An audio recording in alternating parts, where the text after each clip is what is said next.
Is it I can Justine? see the map of Leyland. It's I have that just problem. But incredibly blurry.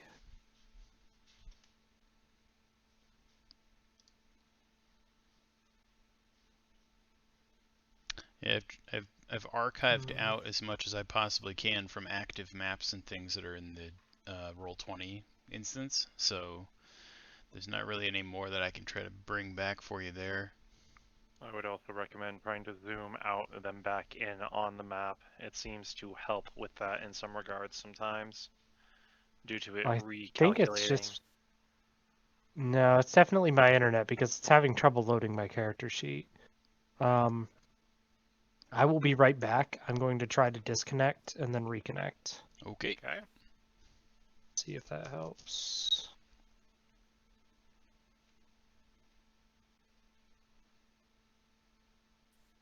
Give me time to get my spell switched to my full long rest. Yay.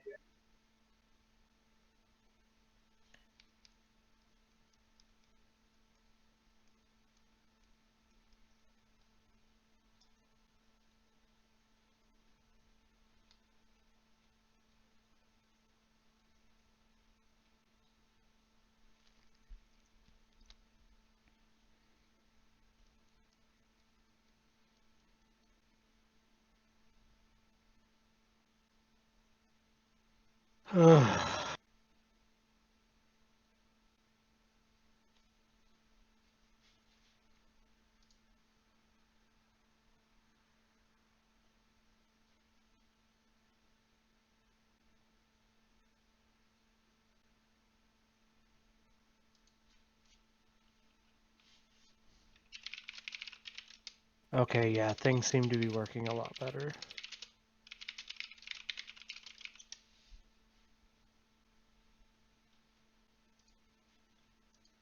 Okie doke. Hopefully that was just the only hiccup we're gonna get this evening.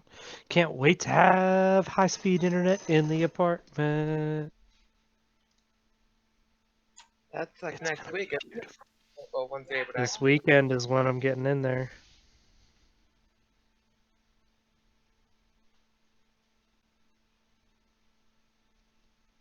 Actually calling AT&T to get the internet hooked up there tomorrow. Nice. Very nice. Knight is playing with a pencil.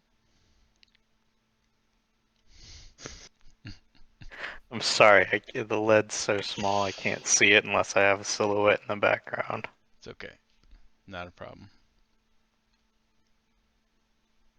I just remembered that, I had intense flashbacks to high school.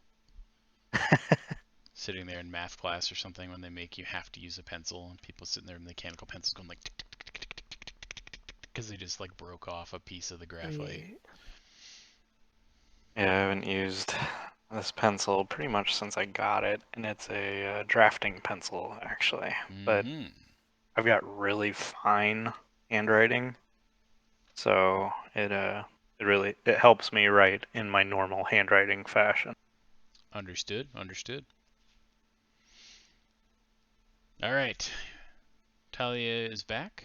I believe everyone is situated now, more or less. Real quick, it says video connected on the channel, but I don't have any video. On what channel? On the voice channel here. Because... Didn't it just say voice connected? Well, it's video connected because the call currently going on has multiple instances of people that are using video in the call. Oh, okay, that's what that's... Gotcha. So it just changes the channel type because as you see now it also has a limit of 25 individuals to be present at any one time, so basically makes it a video call instead of just a voice call. So okay, gotcha. I was just making sure it wasn't like it's trying to do something on my end and fucking the whole thing up. Yes, we're trying to get all of your personal information. I mean, if you want my incredible amounts of debt and depression, you're more than welcome to it. I've got plenty enough to go around. The depression we won't take. The debt we'll take with charge, though. With interest. Alright, so... Lots of interest. Alright, so when last we left off, we had effectively found our footing yet again in the city of Leyland. in its kind of re-established status. We discussed some possibilities and found some things going on around town, mostly in that we went and talked with all the usual players, discussed some potential leads and things to do, stuff that are being requested assistance with. Thalvar, the House of Thalvar with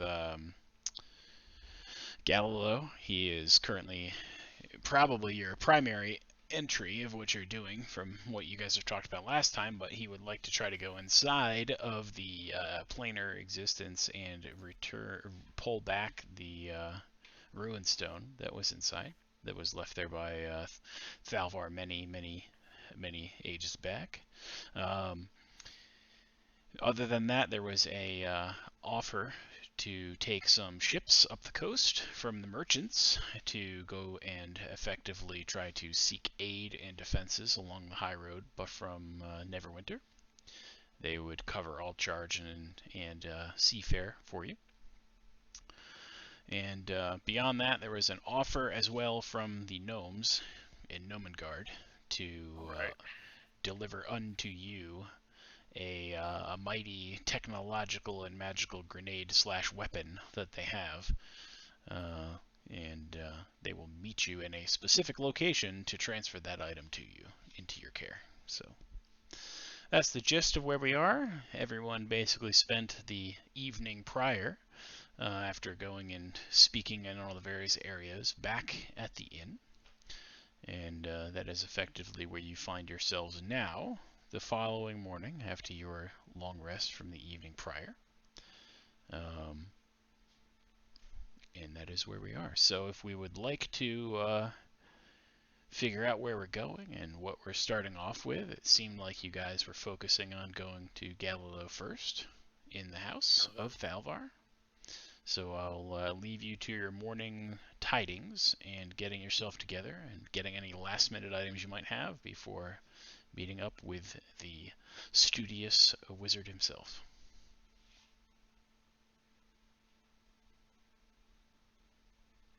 Well, Suppose- Granny's up at crack of dawn, so let's go. Zin has commandeered his pit again out on the road there and is currently cooking his gains from last night. I see. Because he had went hunting and he got a duck, I think is what it was, or grouse, I think is what you called it, and some other small game. So he's just out there cooking small game. Drawing a crowd yet again. But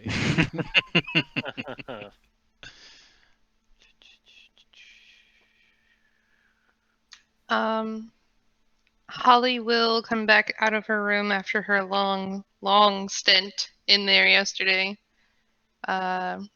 Looking particularly more well put together than she normally is. Very well. Very clean, very fluffed out, kind of a little bit. Still a little bit damp. But she'll go over to the barkeep and she'll give him, I don't know, a gold for whoever brought her the tub and for just, being helpful. Being an upstanding and understanding tavern keeper. 2 gold. Right. Ooh, 2 gold. Very nice. But I also want food, so. Okay, well that is definitely included, and food is provided. I'll just sit at one of the tables and eat my breakfast then while everybody starts getting together. Very well, excellent. I will head down and grab something to eat on the way, because I do want to go to Torver's post before we head to Thalavar's, because I want to see if they have anything possibly of use there. Very well.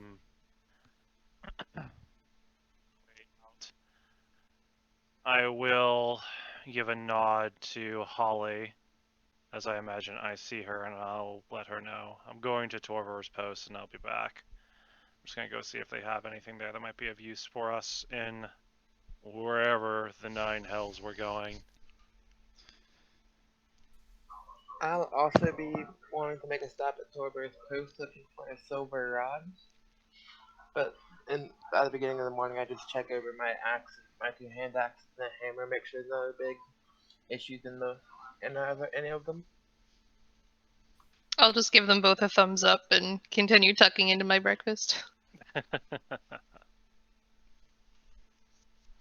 You don't want to talk with the wonderful, ungrouchy old lady who is sitting at the table across from you Totally not grouchy. and has been there for 30 to 40 minutes before everybody else got out of bed and came downstairs? Well, No. to be fair, you didn't say you were in the inn. You just said you were Where awake you at the crack of going? dawn.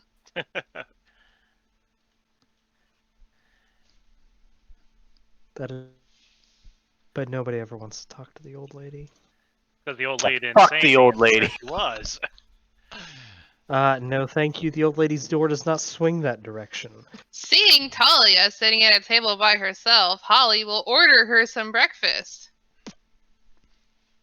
Eat it, Granny. Ooh, yes. This is how people serve the elderly.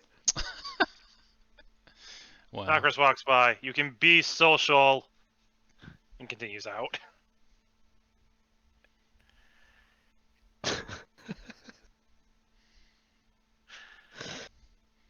Alright, well, I'll leave everyone in the inn that is currently dining and speaking or not speaking with each other for a moment, and we will make the brief trip down across town to Torvor's Post, where you find someone flexing. His name is Jack Torver, and he's showing off some new apparel to some potential clientele there in the shop.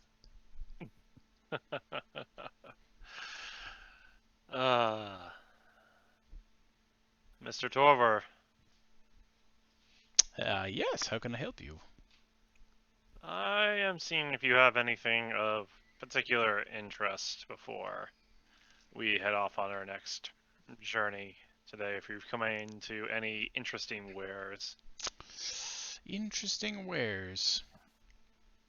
Interesting wares, not really interesting, no.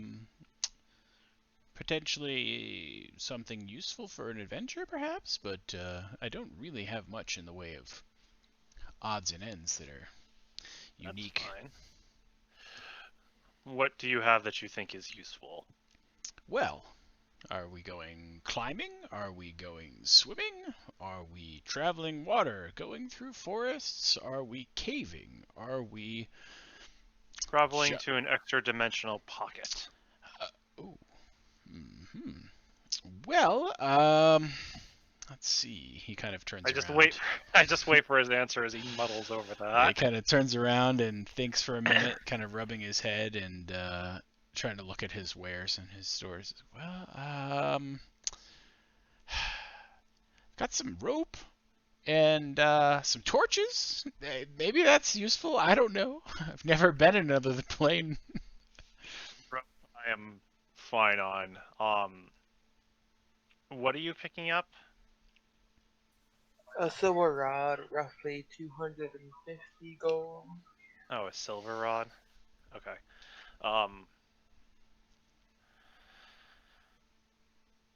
Yeah, I'll take a look, but I don't think they'll have anything. Let me see about Can't something. run. I'm just standing in the back.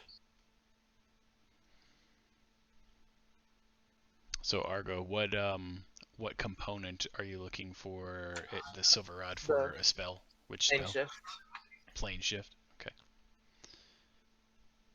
So Torvor's basic answer to you is in that one that a silver rod isn't exactly something that he carries as part of an adventuring kit. However, you could check with the peculiarity shop; they may have something, and if not, he can certainly order you one to be, delivered or dispatched from Neverwinter to be here. Oh, thanks. I'm gonna. Once he mentions that, and I think I might start to head towards the shop and. Yeah. Okay.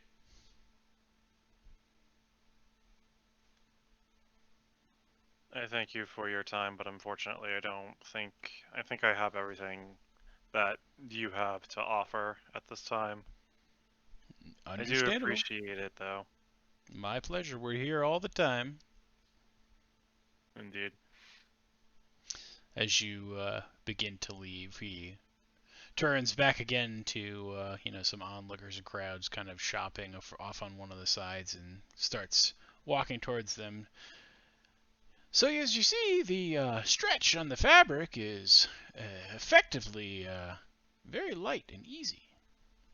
The conversation trails off as he continues to try to sell them on whatever this new shirt was. I buy it with my no gold. Unga bunga. I'll follow Calorie to the peculiarity shop just to see if there's anything of interest there. Just because it deals in odds and ends and random baubles. Mm-hmm. Very well. Anyone doing anything different at the inn other than kind of stewing over their breakfast and anything else? No other odds and ends to do? Okay. Very well. And the barbecue pit master outside is still tending to his barbecue pit mastery. Very well. Fair enough. Nothing new and exciting happening there other than the usual passerbys that kind of catch your eye and wonder what the hell you're doing in the middle of the road that's now been turned into something that's not really the middle of the road, but as this weird smokery and barbecue pit. They're just drawn by the flavor. Potentially. So are the seagulls, though, however. So, as you make your way, the rest of you, the two of you, make your way to the peculiarity shop. You walk inside and are greeted by the ever flamboyant shop owner. Welcome! Hello, dear shopkeeper. I was wondering if you would perchance have a silver rod. The length doesn't quite matter as much on it, but just looking around. Silver rod, you say? Well, I believe I could locate something like that for you. Give me a moment. He goes into the back room behind these kind of like drawn curtains that look like there's some kind of velvet material, but they are very dusty and heavy. Probably something that he was able to get from somebody else, either on the cheap per se, but not something that he probably came by in his own right. Looking around in the back, you hear him kind of mumbling and kind of herming to himself in contemplation, digging around shelves. I know it's in here somewhere. Here it is, here it is. You see him return from the back room, parting the dusty velvet that kind of billows a little bit as he comes through. Here we are, one silver rod. And he places it down on the table in front of you. Now, in terms of size, you said length was not a requirement. Is there anything else that is required? If being forked would be helpful, but that could be worked with if it's not. Forked, you say? Well, I don't believe I have the skill myself. However, if you were to take it to a smith, potentially they could try to shape it for you. How much would you say you would require for this? Oh, well, it's a pure silver construction, you see, so it's quite delicate. I could sell it to you for 260 gold pieces. That's acceptable. 260. Very well.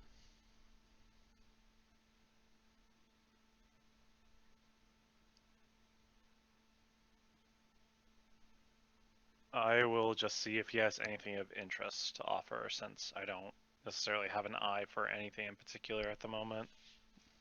Among the items that the Peculiarity Shop has for you, you do not see anything excessively interesting at this time. There's no wonderfully emblazoned climbing backpacks or any crystal doorknobs. There's nothing of elaborate intricacy.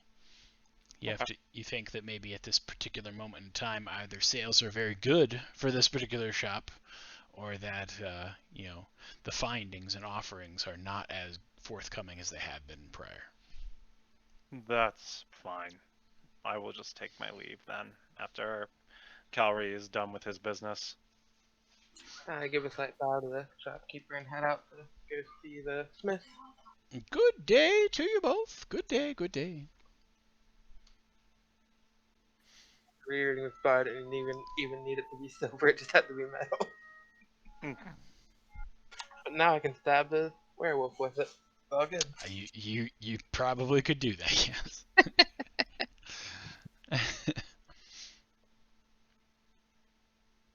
Alright, so I assume that the two of you now make your way back, or do you need to stop off first, Argo, to do anything with your new found silver rod? Yeah, I'm gonna stop up at the smith to see about getting it forked. Forked. Yeah. Do you need 2-tine or 3-tine, or? That just said fork, so I'd assume it would be a 2-time like a tuning fork would be. Yep. Very well. So you wander over to the smith on your way back. You explain to him the particular configuration that you need this rod to be shaped into. Well, I could do that. Yes, it will take me a few hours. That's fine. How much do you think the work would cost for overall for your time? For the shaping and the heating, I'd say 2 gold pieces. That's fine. That would work perfectly fine. I'll come back in either a few hours or in the early morning to pick it up from you then. Very well. Yep. It should be ready for you slightly before noon. Well then I'll see you at noon then. Very well. So I'll pay him the gold now. Yep. It's not a big town. He can escape if he tries to. He's not getting anywhere with your silver bar. Very well. So he takes the bar from you and your payment and sets it down to begin prepping it to heat in the forge and shape it in the new configuration you need it.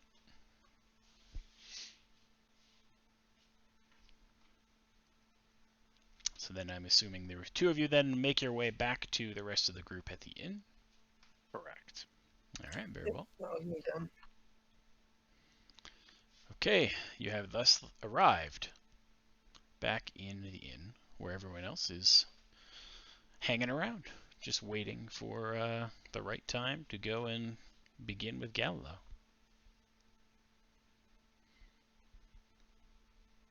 It's at this point, though, that Granny has definitely well and finished her breakfast some time ago, and there is a steadily growing pile of papers along with quill and ink, as she is apparently making drawings of buildings and layouts and things of that nature.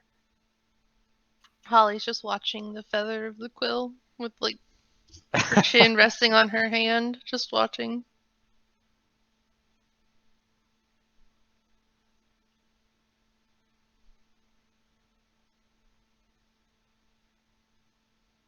Okay, very well.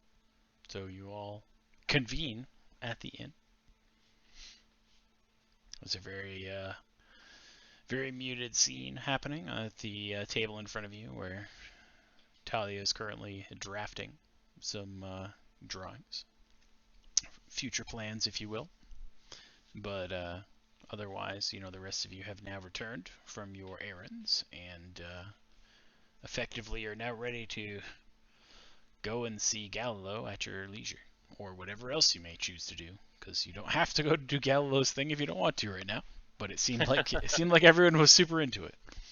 We probably will. I sit down next to Holly, pay attention slightly to what Talia's trying to make heads or tails of it, and I whisper to Holly, "Your fur has a nice sheen to it today." Really glad my camera's not on. It caught me really off guard because I was sitting here fucking messing around in D&D Beyond. It's like, your fur has a nice sheen to it today.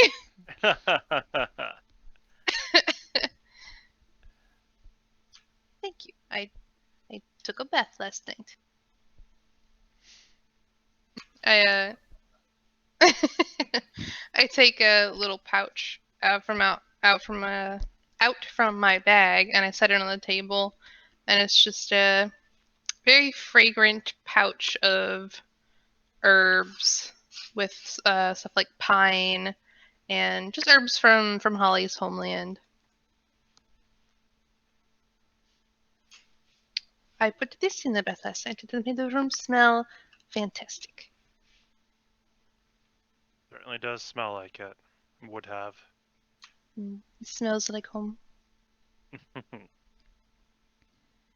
I do not know what she's doing over there. She's been just messing with the papers for a very long time now. Have you tried asking her, or she just pointedly ignored you?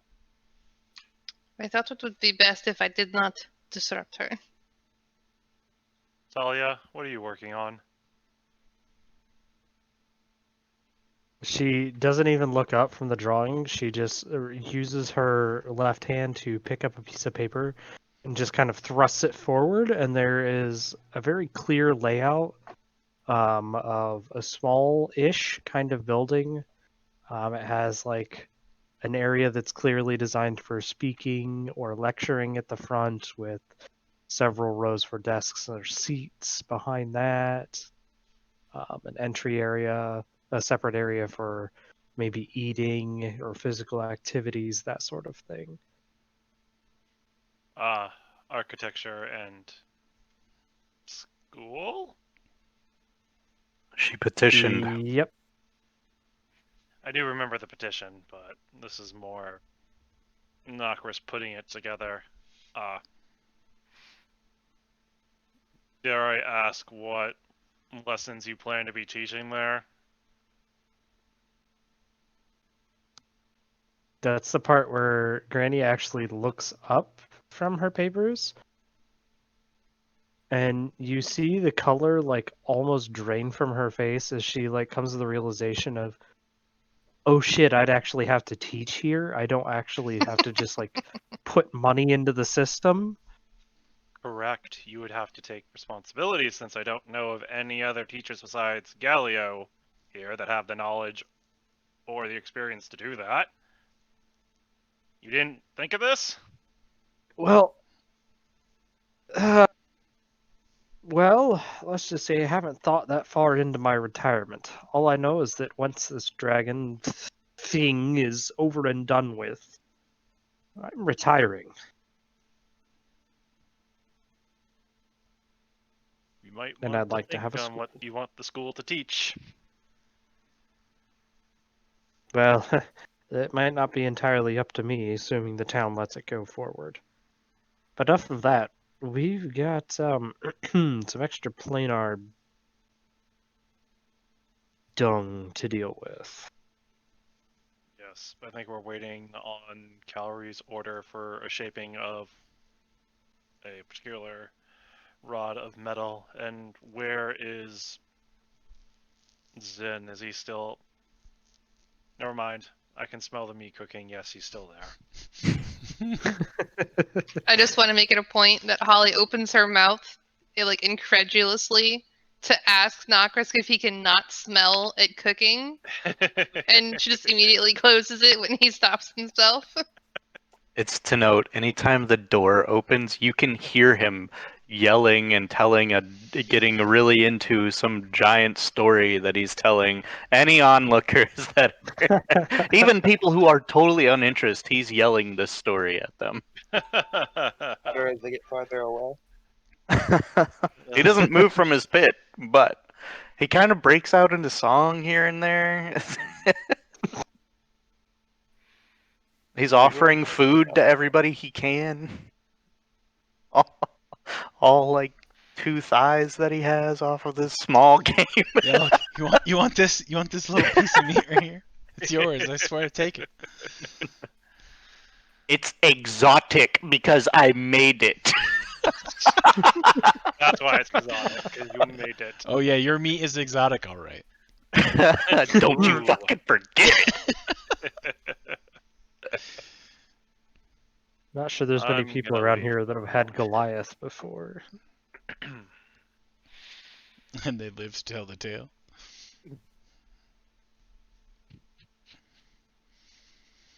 All right. Well, in either case, it seems you have some time to burn. So, would you like to remain at the inn and wait for this order? Is there anything else you'd like to do around town? You want to wander aimlessly? Would you like to go on the docks and like throw rocks and sticks into the water? Wait. Or in the ocean some more. There's ships at the docks now, right? Mm-hmm. Zin wants to go look at the new ships because he's from the mountains, and that's not quite a thing from where he's from. That is So- understandable. Sailing is yeah, he goes and checks out the ships. Are there any big ones?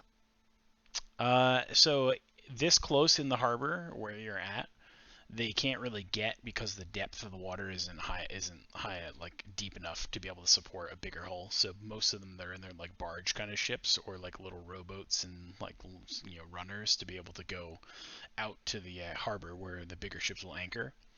So most of what you see among the docks is just kind of smaller fishing boats, rowboats, and little like ferries more or less and barges to be able to transport goods from the docks out to the larger seafaring vessels. So, but he can see the larger vessels out in the harbor. He's just sitting out there, kind of like a child. Maybe dangling his legs off the fucking. Well, I Which mean, is even comical, sitting down. Because he's sitting on the dock, dangling his legs. He's probably like kicking water because he's like in the Because water. I'm 9 feet Ow. tall. Oh, Yeah, sitting down, I'm the the height of an average adult. I'm just gonna dangle my feet over here. So that's what Zin's doing until I get word that we're heading out, or I watch them leave. Very well. I head out to bit close to the edge of the woods on the south side of town and practice throwing my axes to get my aim a bit better Ooh, with my okay. hand axes. Very well, very well.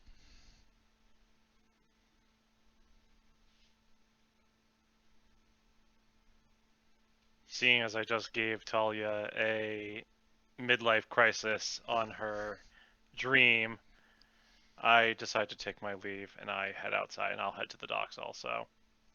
Very well. I'll give Granny a pat on her shoulder and follow Nilgris.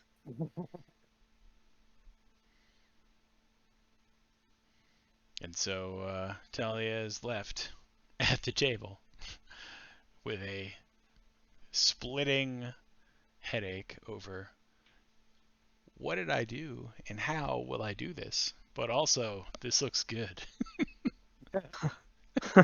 Yes. One of those things where she's just like,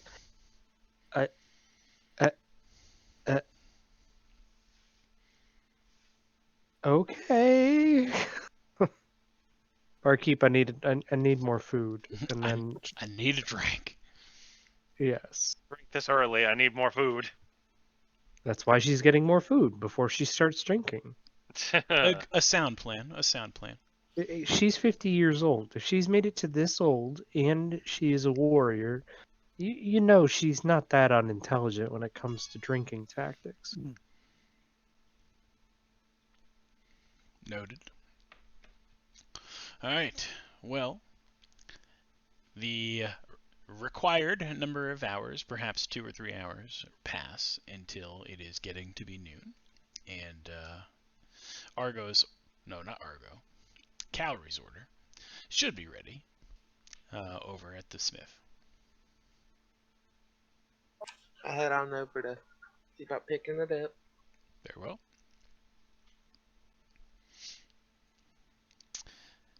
Everyone else gonna join? You're gonna hang out still where you're at for the time being, or how would we like to disperse or commune? Seeing Calry leave, Zin will get up to follow, kind of excitedly, like ready to go. Very well.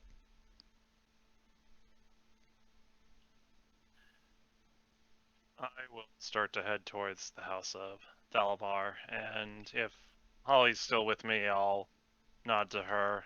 I'm heading there, and I'll poke my head in at the inn to see if Talia is still at the same table with the same look on her face.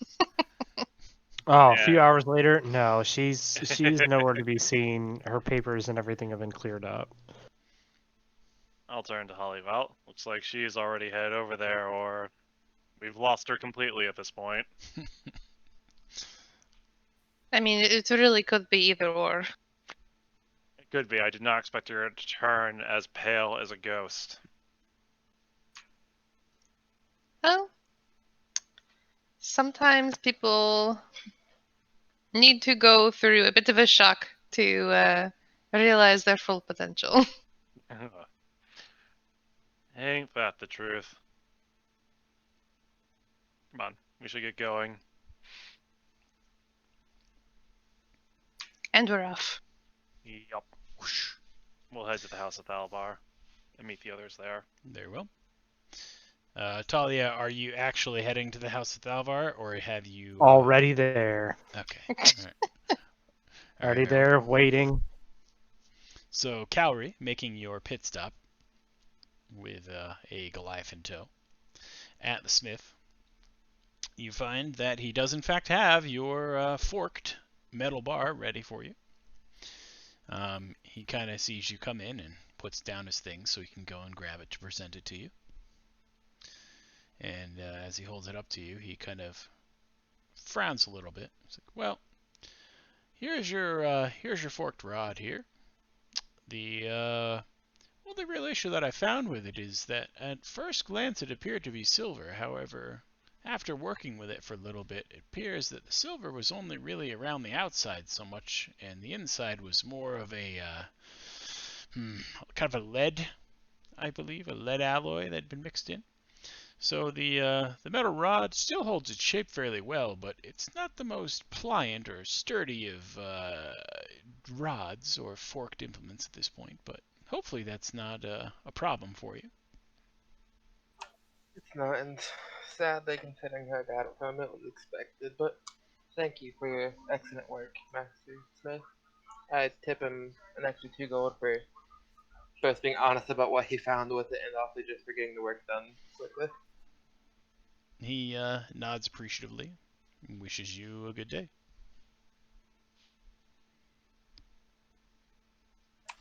I tuck the rod into my belt along where the axe on my left is.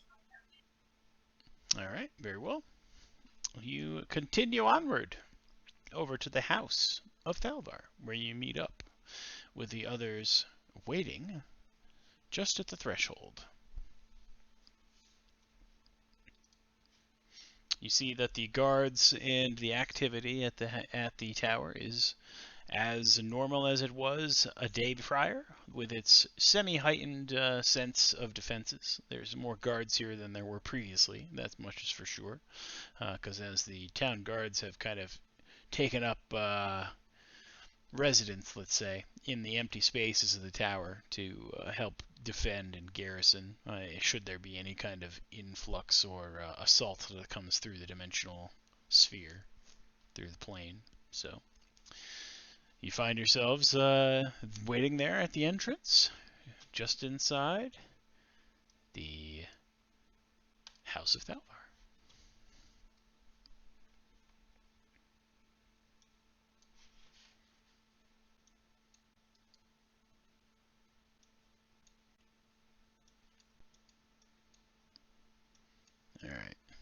zoomed in. Is everyone able to see? Yes. Yes. God, I'm handsome. My internet Aren't is you a still pretty being bastard? a dick. Okay. I can see. Oh, I need to change that number. Somebody just screen share so that's how I can. I'm sorry, I That don't know might why I make it found that so worse. funny. Yeah, that may actually make it worse. Yeah. The only I reason don't why know it what could the be hell is going on. well, the only reason why it could be problematic would be because it's using dynamic lighting, but there's nothing crazily crazy about Well, this that's map. never been a problem before. It's just Yeah.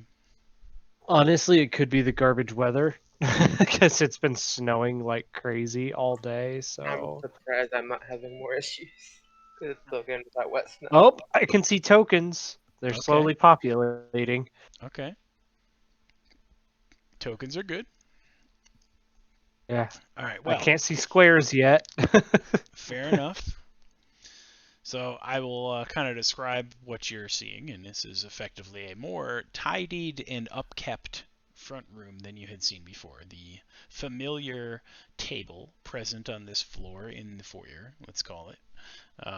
It's basically been arranged with various plates and implements of consumption.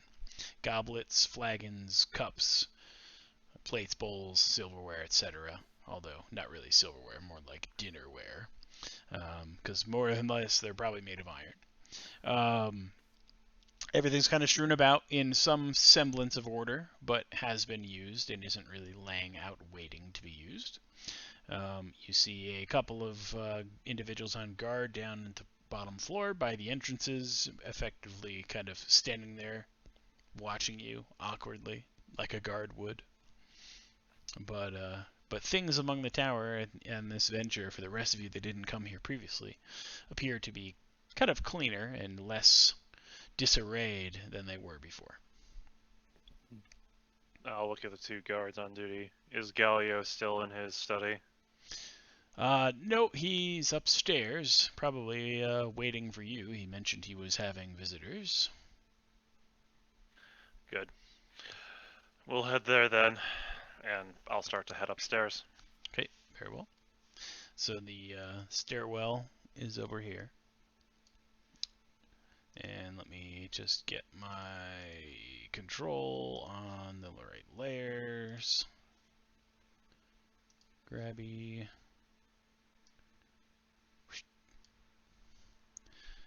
There's that door to go in there, so you can head upstairs.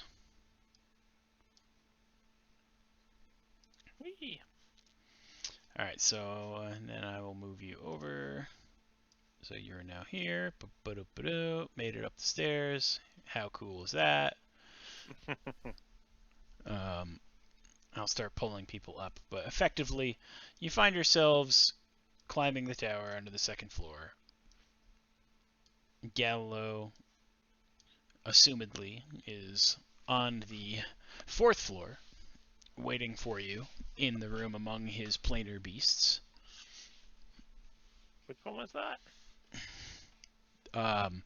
The stairwell to the next level on this floor continues, actually in the same stairwell that you were in on this floor, but you didn't have any direction on as far as which floor you were going to. So if you're peering around for him in this area, you'd probably have to find someone to ask where he might be. Or continue to just run around aimlessly until you stumble into him. That will work too. I will see if someone's on this floor where they can point us directly to Galio. If not, then we're going to have to stumble around aimlessly, I take it. Okay. So as you begin to explore and start popping and looking into rooms, trying to hunt for Galileo, potentially even asking for him by name, like Marco Polo, you find that many of the rooms up here have been effectively converted to be storerooms or bunk rooms for the guards that now inhabit the room, or inhabit the tower, I should say.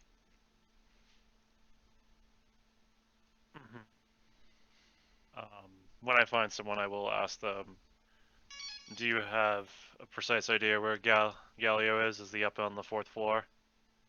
Yes, he is on the 4th floor, waiting by the beacon.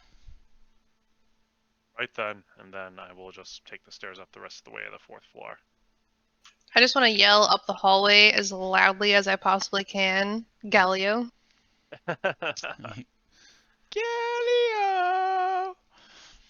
So as you continue and make your way, calling for him as you travel, you find yourselves on the 4th floor, where he is turning and waiting for your arrival.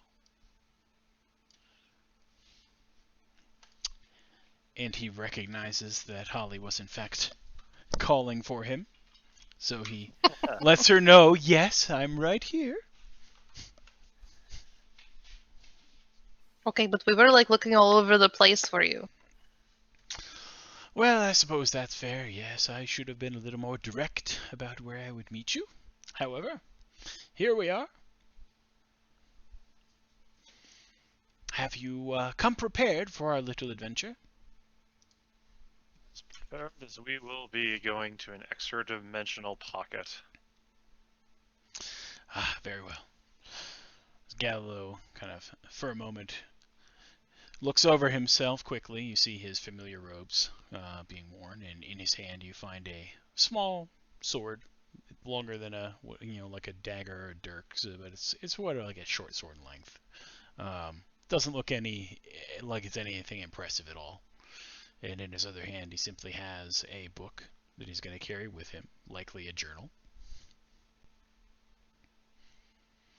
Well, if you're ready, I'm ready as well. Just give me the sign and we can begin. Stay within more or less the middle of us. I don't want you necessarily taking the forefront on this stuff. All right, very well, very well.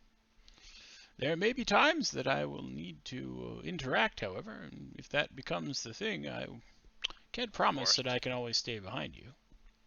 I'm well aware, but I'm just saying to be cautious for the most part. So, how do we get there? Do we just hop in? Ah, well, it's like this. And just then, Gallo kind of saunters over to this door on the side wall, where you know there's no true exit or stairwell that you remember seeing from the outside of the tower. He raises his hand and presses it upon the door, kind of mumbling incoherently to himself, before saying a phrase of blip-bop boop. And so, Oh, Galio speaks in tongues too. and so, the door opens, revealing a stairwell, but not just any stairwell. A stairwell that appears to be a little phased, maybe, kind of ghostly, not quite there. Oh, it's like my spider leg. I have a very strong suspicion that is the case. So Gallo turns, looks to you all, and says, well, if you would like to lead, you are welcome at this time, but we are going to climb stairs. And climb stairs we will do for a bit of time, after which we will come into a landing, and at that landing, that is where things will get more interesting. Interesting. Holly will just immediately like jump through the door and land as hard as she can on the first step. Okay. It catches you with all of your weight and composure when you land upon it. So it is in fact not ethereal or how do I phrase this? It's not such a thing that it lets you go through. You're able to stand on it, but it still does have the visibility of not fully being there, which is kind of maybe throwing you a little bit. Okay, I'll run up the stairs. Okay. As Holly runs up the stairs, you hear what appears to be the echo of footsteps upon stone. However, as she continues to go up, you begin to hear less and less, like there's no echoes anymore. Zin books it after her. Okay. Zin also begins climbing the stairs, similarly hearing the sounds of echoes that fade very rather quickly into nothingness as you roundabout up the stairs in a circular stairwell. I hold the door open for the rest of them, and then once everyone else is through, I will go through last. Very well. Yep. I'm going to urge Galio to go after Zin. That way we can keep him In the middle. close in the middle, but also like close enough to the front that he can give us a little more direction. Very well. So he makes his way third in rank and continues up with the rest of you. So as you are now kind of climbing this stairwell in a spire, you can tell it's easily been 50 steps or more. It's just going up and up in a circle. Kind of like a game or some weird ride that you're exerting yourself having to climb. But you don't seem to really see that it's going anywhere, that anything's changing, only that the subtlety of the stone around you becomes more and more transparent. But beyond, you don't see the outside that you expect to see. You simply see almost like a fog, a pale bluish fog that slowly begins to build more and more as you climb.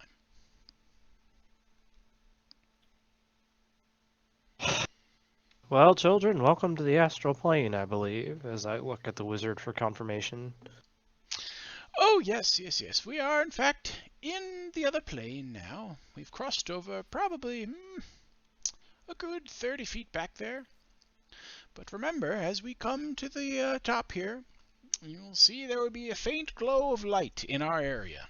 Remember not to venture out from that glow, as I can't really protect you in terms of the beasts that may try to come at us. But it is there that we will find the pedestal that should hold the ruin stone, and there that I must find a way to have it released. And I believe I have the correct phrase right here in this book. Hold on. You believe you have the correct phrase? Well, I mean, yes, must think. Any particular wizard isn't going to simply write in his journal, "Oh, today I decided I would put this extremely volatile and potentially dangerous magical item in this one area that is held by this one phrase, and here it is! This is the phrase! Don't ever use it!" He does have a point. Holly hears this bicker banter and just grins. I love Galio. He's great.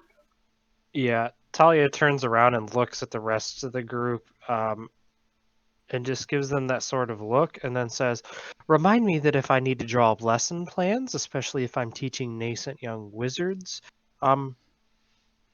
describe your plans in detail next time." Turns Don't you around and have that glares at Galio. You could ask about that. I'm sorry, what was that? Cowrie asks, don't you have a smart elf wizard you could ask about that? Holly used to talk about her a lot more. Last I checked, they were back in Neverwinter, so moving along, we apparently have a world-ending artifact to retrieve, so... Yes. So, maybe. you continue in party along with Gallo until you come to the top, where it opens up, and you find yourselves on a small circular pedestal of a dais, more or less like a small room, like the top of the tower has finally come.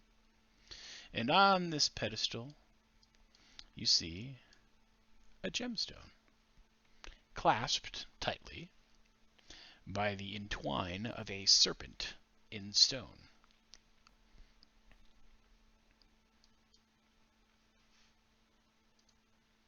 Can I touch it? Are you asking me if you can touch it, or are you asking Gallo if you can touch it? I'm asking Galileo. Oh. I'm sorry.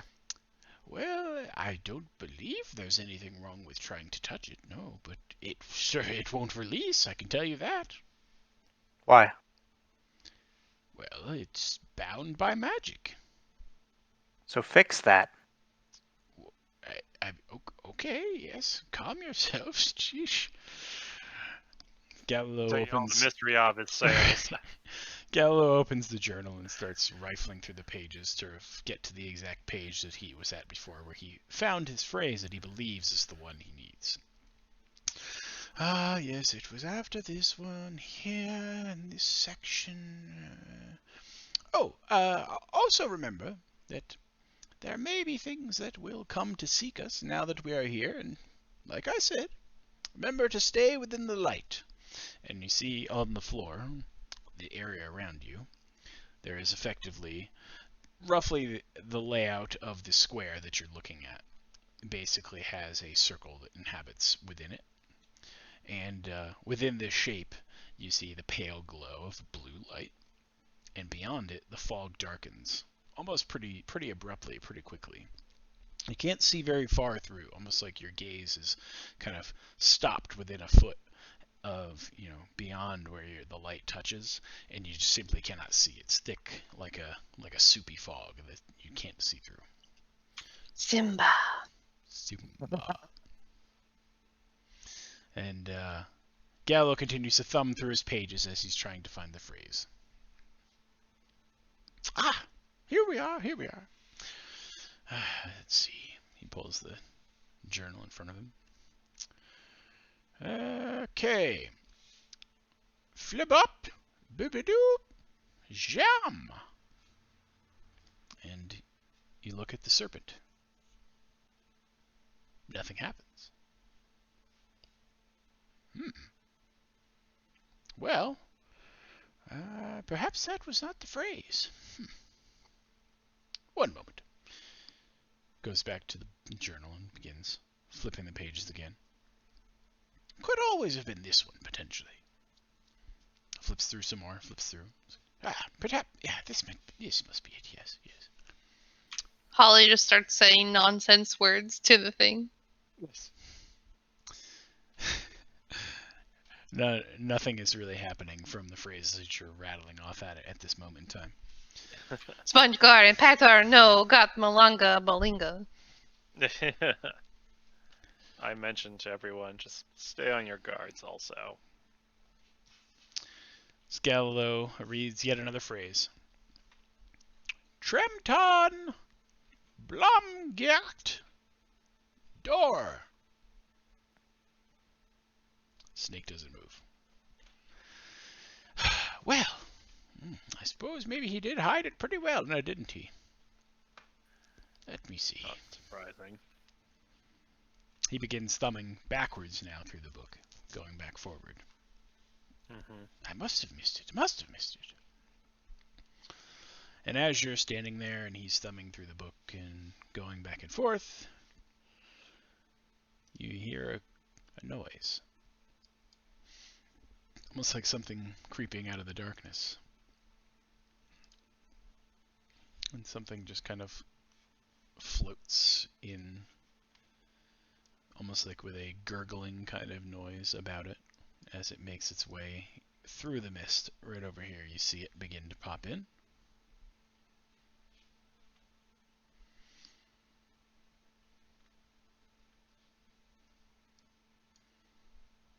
And it kind of begins to watch you as it now sees you.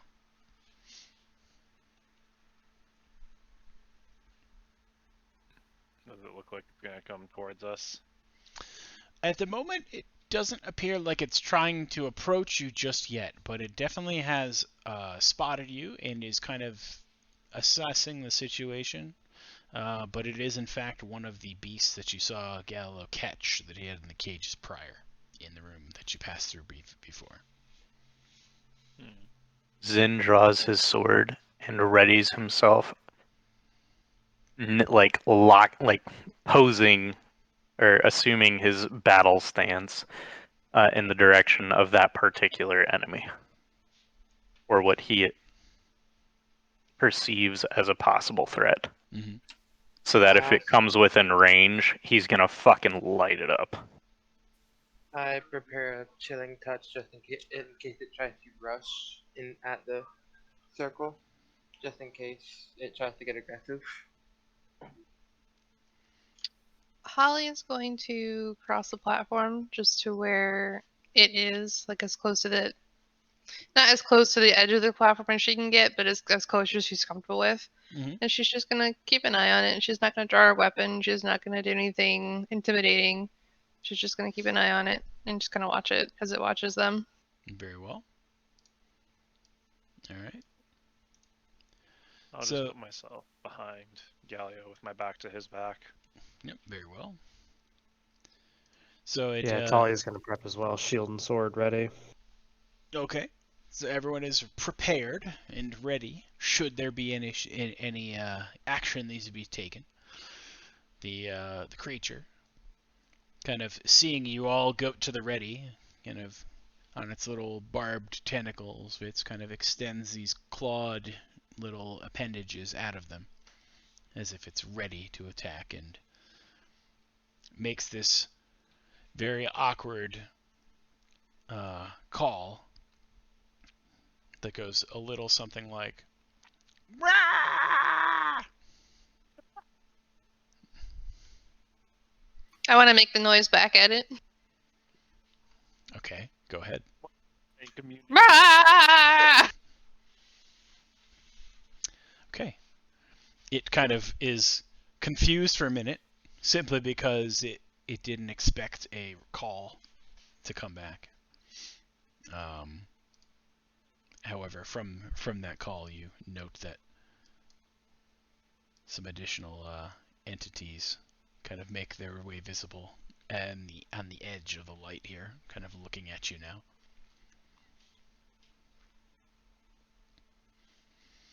Gallo, hearing the proceedings as he's fumbling through the journal, halts for a moment and says, "Oh, they're here. Sooner than I expected.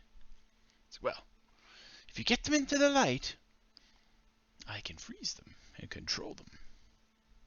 That would be ideal." I imagine they've learned their lesson about the light, though, at some point. Oh, they may, yes, they may. They are intelligent, yes. So, as you're kind of assessing the scene, you're kind of at a standstill, but holding these creatures at bay before they may try and test your resolve and come in at you. Mhm. But Gallo continues to fumble. Oh, what happened? How about this? How about this one? Tremton Bargain. Nothing happens. The statue remains just holding it. He's like, oh, well, that's not it either, now is it? He continues to rifle through.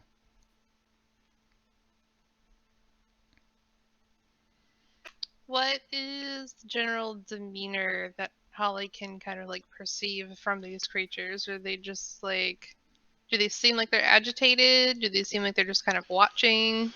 They seem kind of inquisitively curious, but in such a way that you feel like they like a way that a hunter is curious about their prey, kind of like testing their defense to see if they can get in and be able to try to attack / kill / consume you. Okay.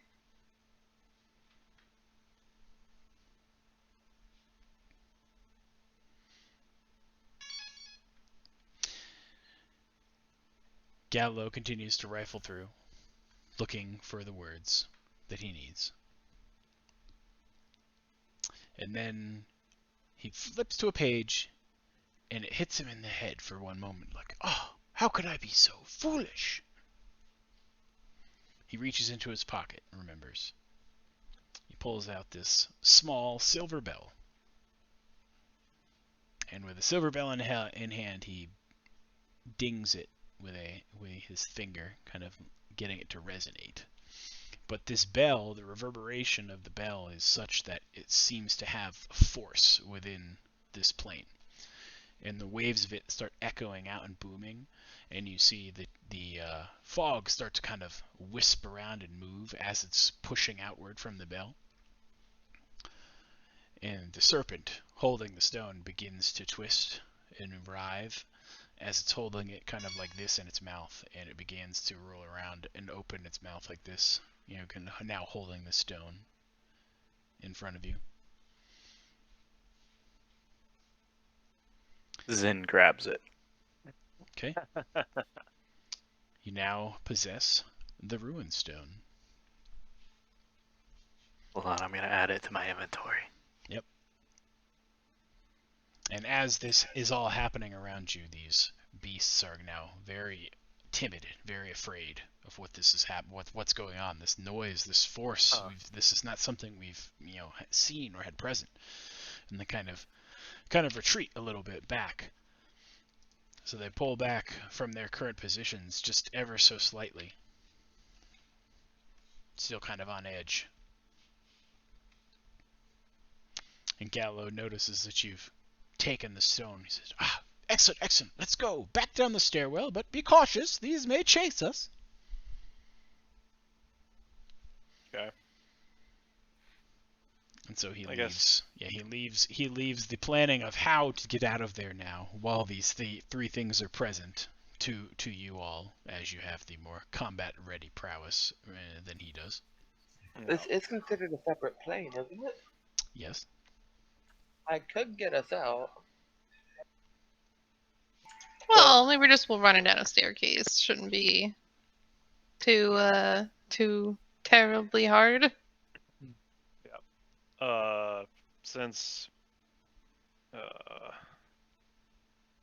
guess either Zin or Holly would go first, and then Gallia would be behind them, and then the rest of us would bring up the rear with either myself or probably Holly at the very rear. Mm-hmm. Very well. Zin grabs Galio, just like picks him up, and walks down the stairs. I will. That's how you handle a wizard. I will lead up the very, very rear. Okay. Just kind of keeping an eye on these creatures as everyone else is going down. Very well. As you are now letting people effectively back out and begin to exit from the plane, you notice that the light is starting to fade around you in the area where you were standing. Kind of figured. Friends, I recommend you go down the stairs very, very quickly. You heard the lady. Then let's do that. Your asses. If I have to light a fire underneath them, I will, and I'm more than capable of that. As I start to go, I do put up an anti-life shell as we're going to just keep within 10 feet of me. And we should be a bit safer. So what you're saying is you go at the back, that way the anti-life shell keeps them from chasing us.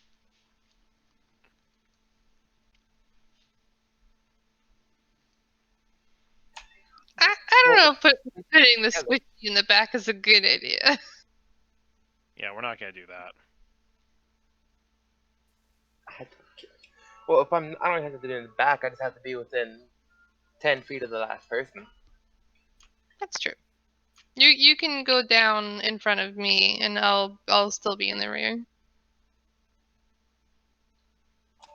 I just have to make sure not to try and force one of the things into like throw it from a wall and then into the barrier, and it'll be safe. Because unless they're undead, and then it won't help at all. But you know, hope.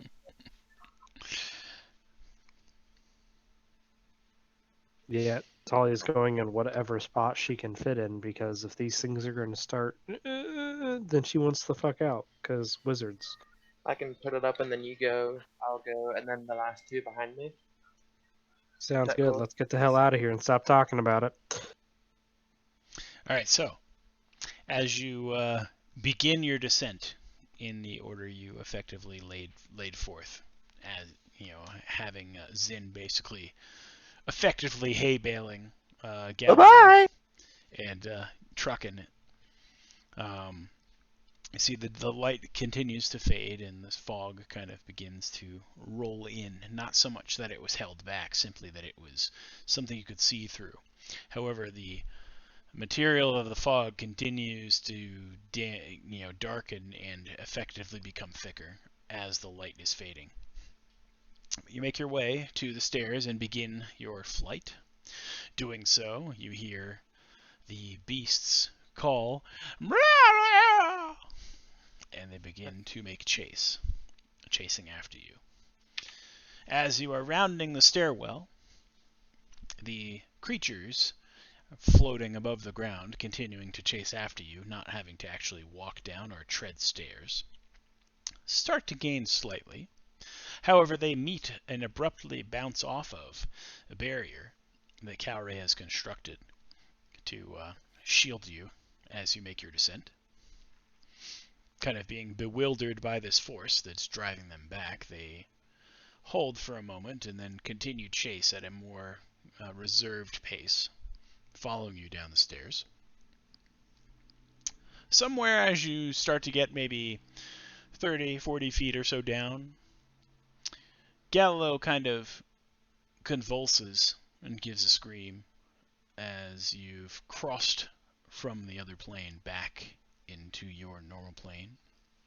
However, something transpired, and he is now kind of not conscious, but he's alive. He is just, however, not conscious while being carried by Zin now. And the stone, currently within the possession of Zin, gains weight in that it feels much heavier than it had been when it was in the other plane. Not to the point that it is problematic for Zin to try to carry, simply that it is noticeably heavier as you continue to descend away from the planar bubble, the planar realm line where you've crossed over. So he's unconscious as Zin is carrying him. We're still going down the stairs, correct? Correct. Okay. If I can, I will try and make my way up to Galileo, and I would like to do a medicine check on him to see if I can determine exactly what might be causing this, if it's natural in essence or if it's magical. Because if it's magical, then I don't really have much I think I can do with medicine. Sure. Yeah, in terms of your natural capacity and what you are familiar with the realm of medicine, you do not sense that it is anything physically ailing him based upon that. You have to assume it's magical or something of that nature. Okay. In that case, I will look back. Talia, get over here and take a look at this. Something. Okie dokie, what am I looking at? With dealing with the runestone has caused him to go unconscious. Oh, magical maladies are bad. Yes, Are we they still being are. followed by the things down the stairs as well, or do they stop at the? They've stopped at the barrier because they've recognized that they cannot penetrate it. So effectively, they're hanging out, watching you. Oh, they're kind of like hungry dogs or cats that literally sit right on the edge of the kitchen area, like right at the little floor border, looking at you as you're filling Fuck the you, food Binks. bowl. Exactly like that. Or Banks doesn't even know what they did this time. He knows what he did.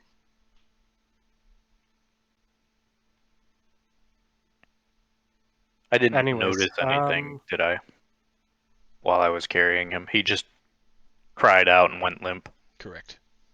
We didn't pass. Wait, you said this was as we passed over from that plane into the next? In terms of a realm based upon what he told you or the distance you had traveled upwards about where you had crossed the line or the threshold, you have to assume it's within that threshold where the incident occurred. Wonder what happens if we take him back across the threshold. We'd have to get through the things to get there, I'm pretty sure by now. How many things are behind us? There are 3 of them. You guys want to swap positions? Yeah. I mean, yeah. It's fine with me. Let's see if Try just to- going back through fixes him first. And we might at least be able to, get him settled in and figure out what caused it. My best guess is, I spoke the words, so my persona takes the place of this rock. It's a serpent after all, right? They're, I don't know, sneaky. I mean, how do I put this? As someone who is familiar with religion and traditional mythology, serpents are used as symbols of trades and pacts, so it's a possibility, but we're not going to know until we actually get through. Alright. So let's go. Well, if that's the case, who wants to grab Galio? I got him. Because I'm about to unsheath royal fury upon these bitches. I'll get Galio. Once they're actually ready to do it, is when I drop the bear, like also can't pass through it. Well, can I strike through it? It would have to be a ranged attack, and it's a 20-foot distance from the one end of the bear to the other. It's a 10-foot diameter. Well, 10-foot radius. Alright, and then only one of these, I only technically have to fight one of these things at a time, right, John? Well, I don't know about that. Let's say the spacing on the stairwell that you're currently on is probably wide enough for 2 of them. So in theory, you would have to deal with 2 at one time. Okay. So if I have to deal with 2 at one time, is that because they're smaller than me, or is that just the space? Like I could fit another one of me next to me to fight them. Because they're smaller than you are, and because of the size of the stairwell. Basically, where you are moving up and down the stairwell, it's wide enough that you could probably fit like 1.5 people side by side. Okay. But it's 2 of them to 1 of me. Right.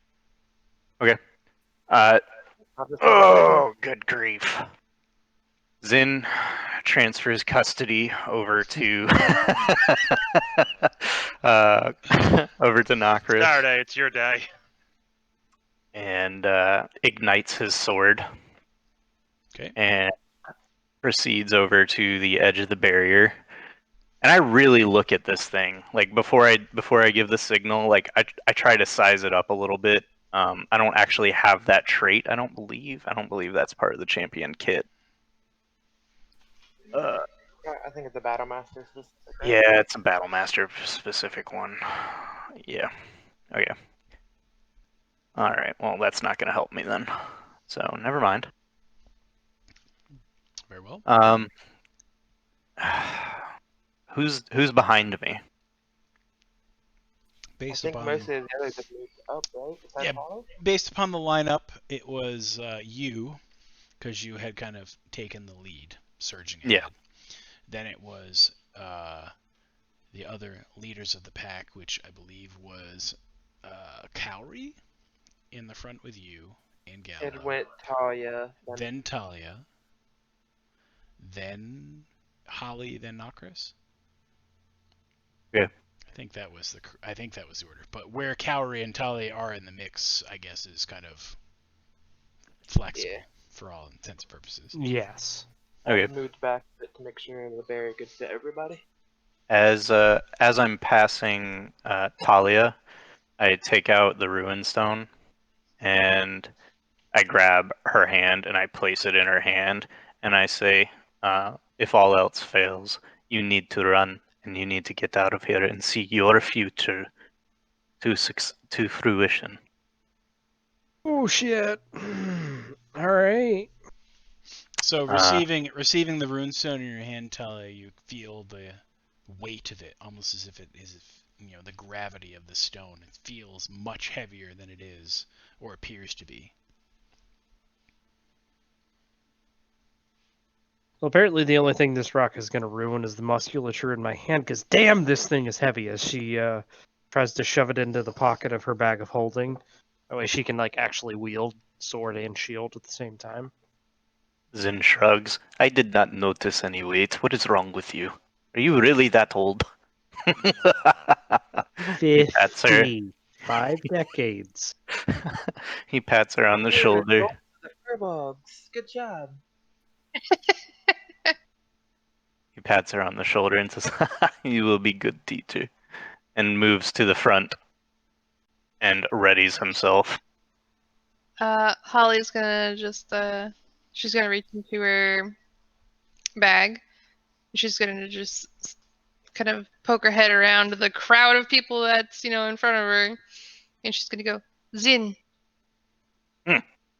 She's gonna toss him a second herb bag, and it just is very fragrant immediately. And she's gonna chuck it at him so he can catch it, and she's gonna grin and say, "Show them how we do it at home."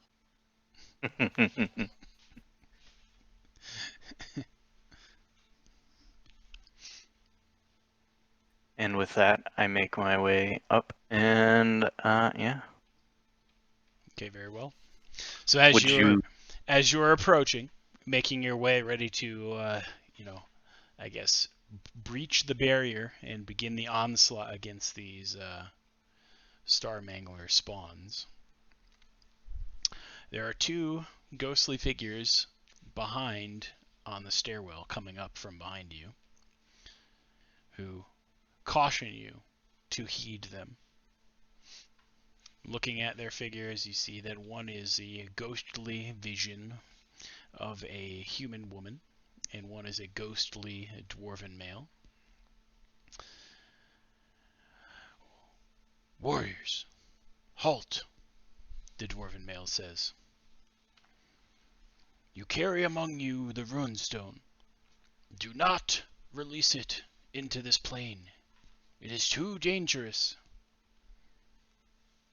The woman also steps forward and eagerly beseeches you.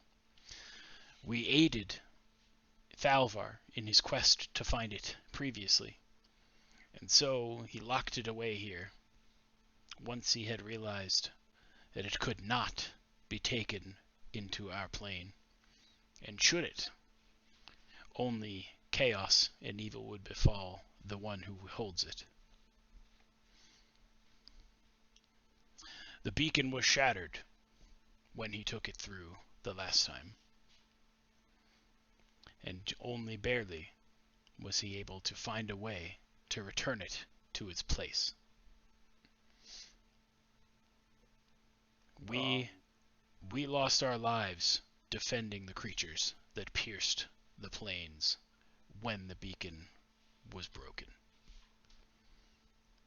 Do not let such power fall back into that realm, as the plane is not meant for its existence."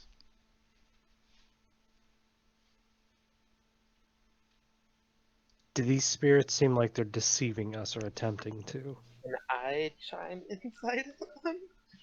Go ahead. Yeah, chime in. Yeah, let the Death Cleric do that, please.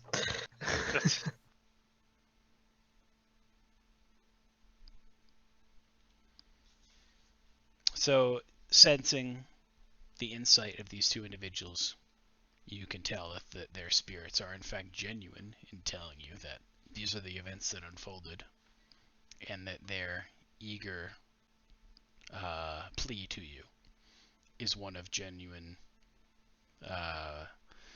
bearing.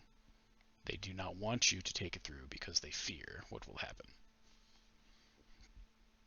Knowing that, I try and walk closer to towards the other plane that we had come from, where the stone had been, and see if the creatures will back. Because I'm trying to avoid trying to force them in against the wall, and hoping that they'll try to treat, seeing from what happened when they hit the barrier the first time. So as you effectively try to skirt them back with the barrier, they kind of move around to the side a little bit, like they're trying to let you pass, like something is trying to push through them and they're trying to get out of the way to let it through.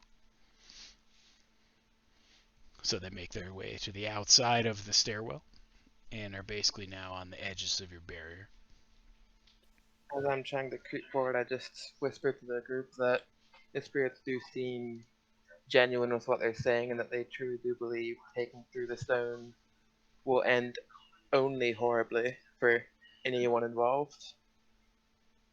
And what of our compatriot? What is wrong with him? As I look at them. We know not what ails him.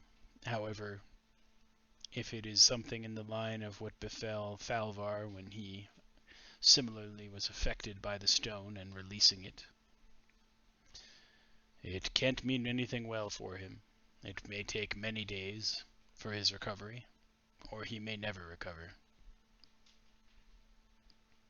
You said the ruined stone would cause chaos. What exactly do you mean by that? The Ruined Stone holds a particular power within it. One that will grant you a wish or a desire. However, the toll of such a wish is where the evil is wrought. We only know of one such instance where it was utilized, and in that doing, an individual standing there in front of Thalvar himself ceased to exist, disintegrated from existence right before our very eyes. And what was his desire? To know the powers of this plane and to wield them. What was their name? Their name was Marcus.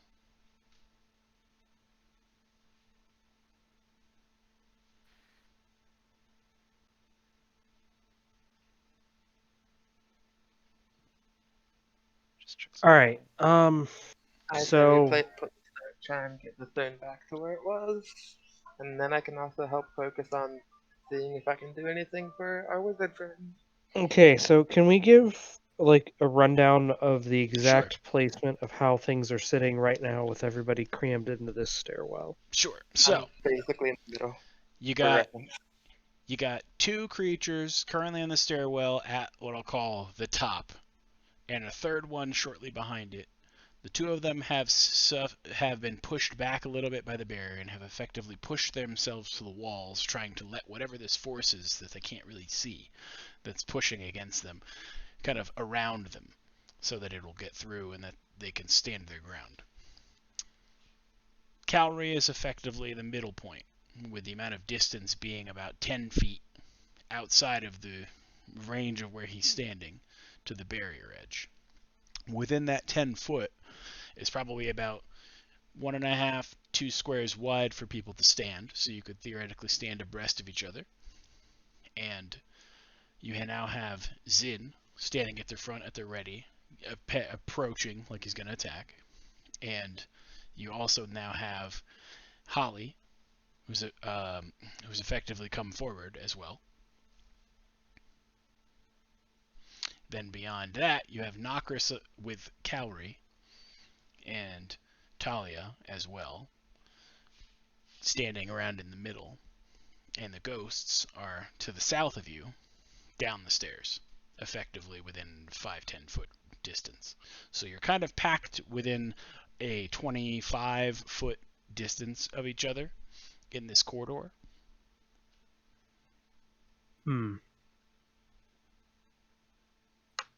Zin will look back at these ghosts and ask, how do we return it? Well, the only way that we know of to return it is to simply climb the steps and place it back within the pedestal.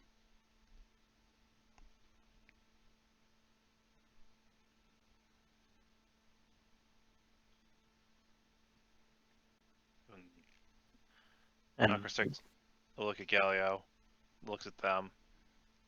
That is what we'll do then. I see no Yeah, need but to like, sacrifice a man's life for this and what untold horrors may Risk it. come of it. We're gonna have to drop the shell though in order to get back up there and place this thing, won't we? Not Maybe. maybe, but I might be a good bluff. They don't know how to get through. If I'm careful with the movement, it should be okay. Because I can't force them in, but if they have open space behind them and instinctively move when they feel the barrier, Galio did say they're intelligent. Watch yourself. They may very well try something and learn, so it is best for us to do this as quickly as and efficiently as possible. Zin looks at these ghostly apparitions. Will these things move? then They have a mind of their own and are only able to really be controlled in the power of the planar beacon that draws them forth from their plane. Otherwise, they are wild. I cannot guess at what their moves may be. We can't really control them either because the wizard is out cold. So They don't want to come into the light. So if we restore the light, okay. somebody wake Galio up. Well, the light was coming from the beacon as a source. But it seems that in removing the stone, perhaps the beacon has faltered yet again. then we need to see if the beacon's failing, because that could also bring consequences onto the material plane already. Let's push First forward. things first, we place the stone back. Then we deal with our other problems. I start walking forward with the barrier. Are these Right, everybody move with the barrier. Hold on. these creatures considered beasts, or are they like monsters?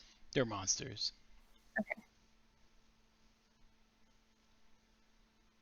Kind of like fiendish. I wouldn't really say that they're necessarily fiends in terms of being like your traditional demonic evil kind of thing, but they're like, you know, some kind of evil spawn, let's call it.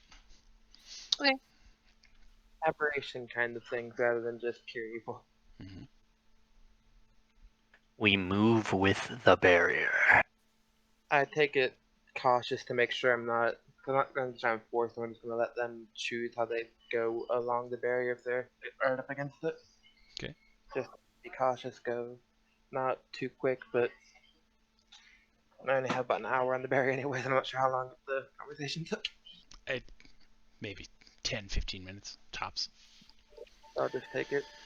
So, as you proceed, moving forward cautiously with the barrier, trying to drive them back up the stairwell, the two on the walls kind of are jostled back as you progress and appear to be agitated by that, kind of beginning to clamor wildly as if some invisible force that they can't comprehend is effectively like bashing into them, you know, not really heavily but lightly, and they don't exactly take kindly to that. So their screams become more agitated as you effectively begin to move them up. 5 feet, 10 feet, continuing forward, everyone staying in line with the barrier. And behind these three that are slowly being driven back, you see another 4 appear and kind of inquisitively figure out what's going on here. Is this something, are we under attack, or do these things need aid? And so they kind of join in and figure out what's going on with the other 3 before they then as well start to get jostled by the slow movement of this barrier, kind of tapping upon them as they move up the stairs. 4 turns to 8 more. Now a combined total of 15 of them block your way up the stairs and progression forward. Oh. Yup. The screams and the noises being let out by these creatures, not really being sure what's happening to them, but simply knowing that they're not dying, but at the same time, they don't like it. And they can't seem to get at you. A couple of them have since, as they've been pushed, begin to claw at and strike at the barrier, trying to figure out exactly what it is, thinking if they can kill this thing that keeps pushing them, then maybe they'll be able to get through. But the attacks are ineffective. Do you continue to proceed up the stairs? Yeah, we've got to. So Can keep going. I try to do an intimidation check to see if I can't? Sure. Like I do, like I make my sword flare and I yell back at them. Go ahead and give me a roll. I'm gonna roll physical dice if you're okay with that. Go ahead. While he's getting that done and doing his roll, Holly would just like to slip the bone mask very slowly out of her bag and just slide it on and put her hand on the back of her axe. 17. All right, so you 18 minus 1. You wildly and fiercely yell at them in an intimidating roar, trying to get them to cower back. They stand fast, almost as if they're not even fazed by the noise and the ferocity that you just unleashed in their face. Damn.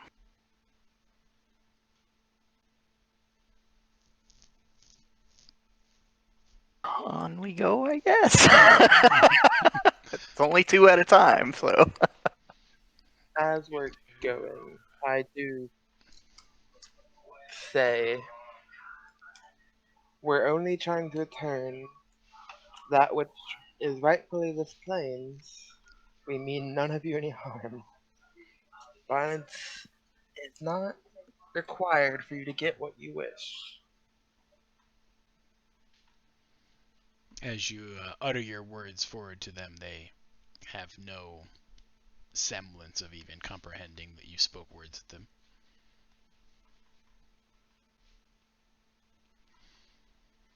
But as you continue, the resistance of the number of beings now being shoved by the slow advance on the barrier is noticeable in terms of your stepping forward. Not that it's providing you with much difficulty in being able to move forward for the barrier's effect itself. However, you can feel the resistance as you step into it each time you climb a step. Climbing another 5, another 10. The moans and the shouts and the wails of these star-spawn manglers draw an additional 10 to meet you, inquisitively unsure of what's happening, but for this kind of collection of manglers, this is something interesting that they have to be a part of. So, how far have we gone and how far do we have to go? Because if I'm counting right, we've gone 45 feet. Correct. You probably still have, based upon where you are in relation to the rounding of distance around the stairs, probably have almost another 40 to 50 feet to travel before you get back to where you were. Oh boy. Are the Russians still with us out of curiosity? They are not. They stayed back where they were down below. Of course not. And how many of these things are there now? Currently there are 25. I gotta pee. Okay. How much time has passed with the getting a bit harder for the resistance each time? At most 3-4 minutes. You really aren't getting dangerously close to the expenditure of the barrier spell. If it gets within like 5 minutes of the barrier spell, could you let me know? I will 'Cause let it's, you know. Yep. If we're not close enough, I'm gonna just get us out of there. Yeah. I'll keep watch, but we should press on. I do have something in mind, but it's not come to that situation just yet. Very well. To relay that to the group though, that if it does get to the point where if we're not close enough and the bear is going to drop with us against these, I'm going to get us out of there, so be ready to grab a hold of each other. Okay. Plane shift, and I got my silver rod from the material plane. Well, not my silver rod, but the metal rod. All right. Well, let's continue onward and hope. All right. So you progress forward again with the new cluster, let's call them, in front of you. And as you begin to continue to advance, you feel the continued resistance of the amount of mass that you're now trying to impart as you advance with this barrier.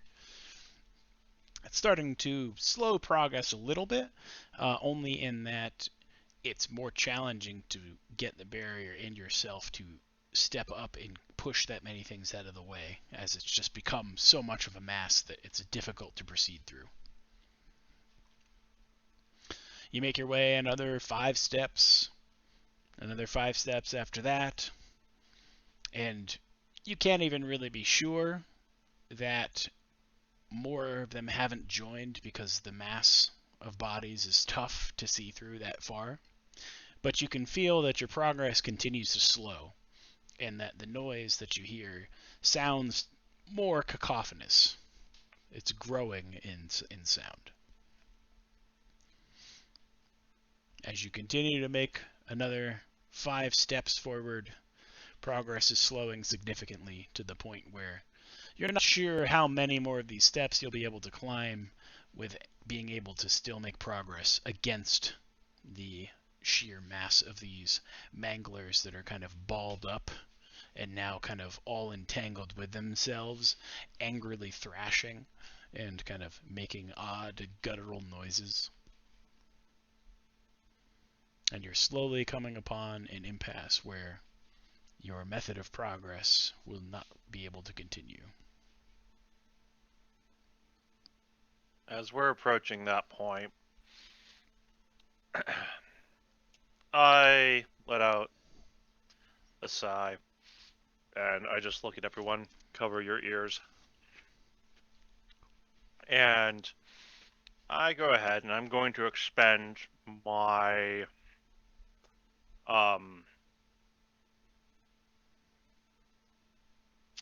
breath weapon use for the day, for the short rest.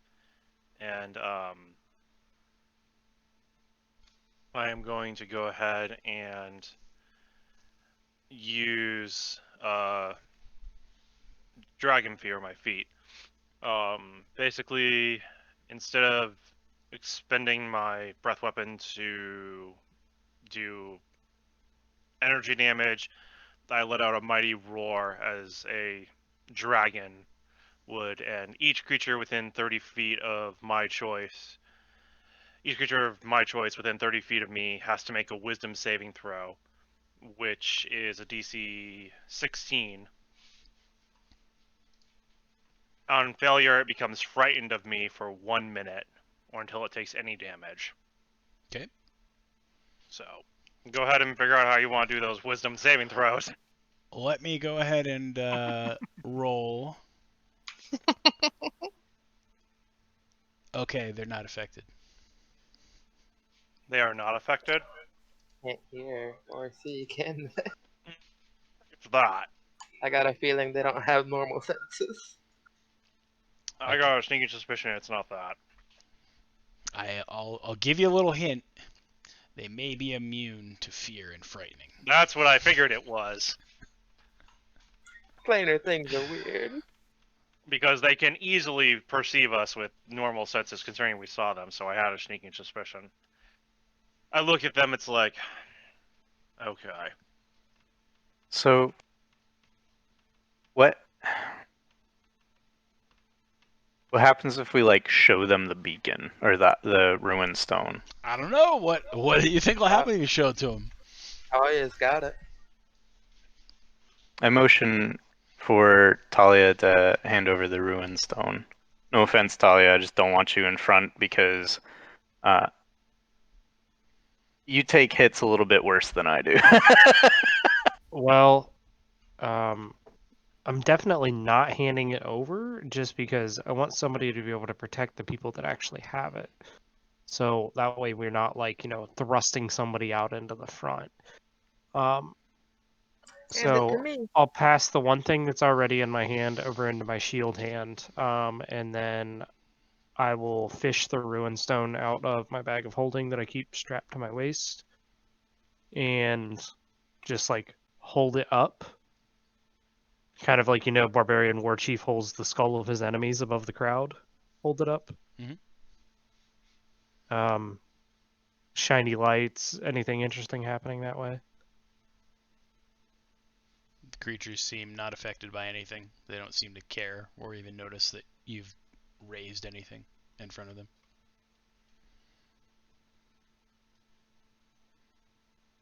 So, Okay. I have a question. Thalavar tried to use the Ruin Stone in the material plane, right? Mhm. So what happens if we try to use it while we're here? I don't know. I don't know. There's only one way to find out, though, isn't there?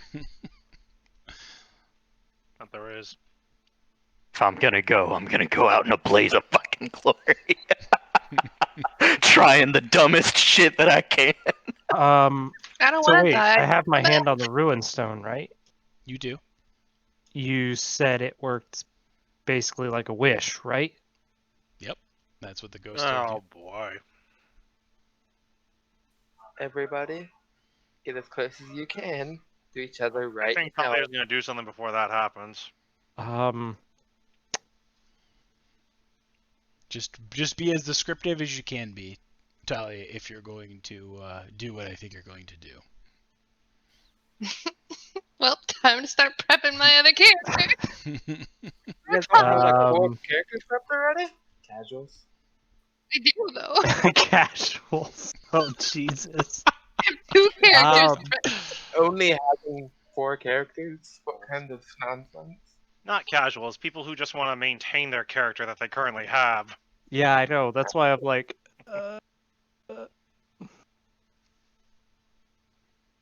You said you wanted to do something. What do you want to do? wait a sec. If you don't hand me that stone. If you don't do it. How well can I see out of the shell? As easily Transparent. as easily as glass. It's not anything that's Okay. Sometimes it'll be a Can I shimmer of see the pedestal? No. No.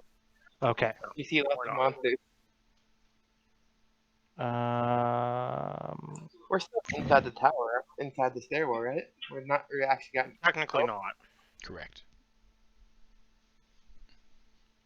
We've got about, 30, 25 feet back to the surface? Well, you're about 35 feet, give or take, to the planar area where you got the stone from, and you're probably about 60 to 70 feet back to walking through the door at the bottom. How close are we to the pedestal? 35 feet, probably. About 35 feet, but it's like this. So the distance from here to pedestal is like a 35-foot distance, but you got to go like this, so you're not really traveling that straight distance as you go up. If that makes sense. I want to know the straight distance. Straight distance from where you are to the pedestal is probably about 35 feet. That's the direct point of here I am, here is where it is distance. You got an idea for that? I do.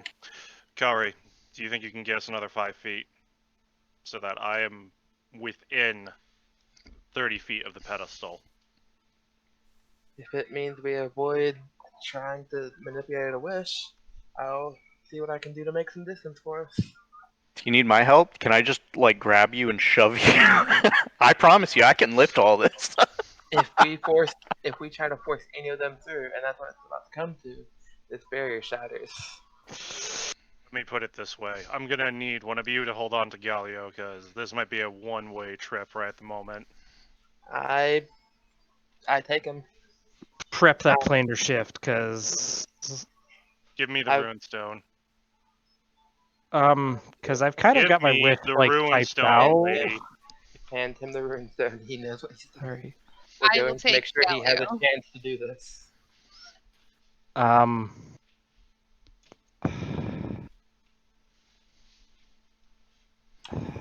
And get directly in front of me, please. I'm planning out how to do this if we need for once I start this shoving. Well, make sure you get the distance you need for another. Then if this barrier breaks, Like, I kind of think I can course. solve the I can problem get us all out in of one here. go, though. If you give me 6 seconds, I'll be able to get us out. But Yeah, is your we might need problem you to solving do it by this. using the actual item we were just told not to use? Yes. Then no. If Nokris can detect that look in your eyes, he looks at you and he's like, "You are not throwing your life away for some stupid plan of heroism because you just planned a school."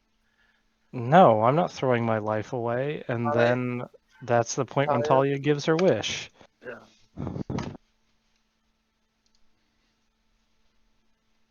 Alright, so what are we doing? I believe put it she in just chat. typed it. Oh. I can't stop that. Seems like a bad idea.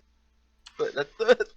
Alright, so as you make your wish about the runestone, you feel that it kind of warms and then cools in your hand. And go ahead and roll for me. I need you to roll a d20. Untitled? A D what? D20. Okay. No Just a straight no, D20? No modifiers, just straight D20.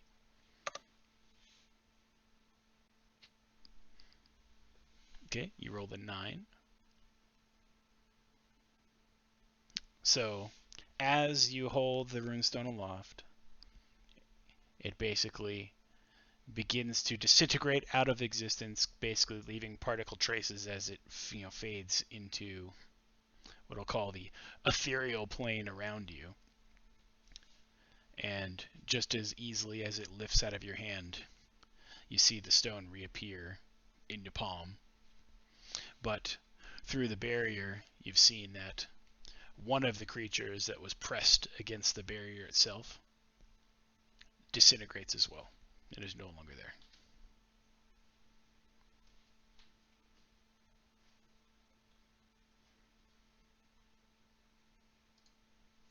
Interesting. Or exceedingly lucky. That's my bet.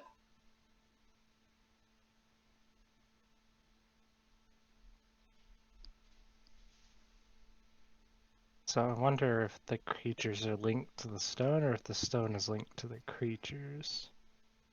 Or if we just got a real good lucky draw right there. We still don't know how this thing works. We still gonna try and go with your plan, Marcus? What exactly is Nokris's plan? We get him within 30 feet vertical of the pedestal roughly, and we trust him to do what he needs to do. What is 30 feet vertical? Are we teleporting? 5 more steps. I am teleporting. Oh, So, like I was saying, hold on a sec. get ready for, in case they get, the barrier goes down, get ready for about 6 seconds of So hold on, I might be able to make this standing easier tall. then. The space that we're in, is it like solid around the stairwell, or like, for example, if the creatures were not there, could we see directly to the pedestal?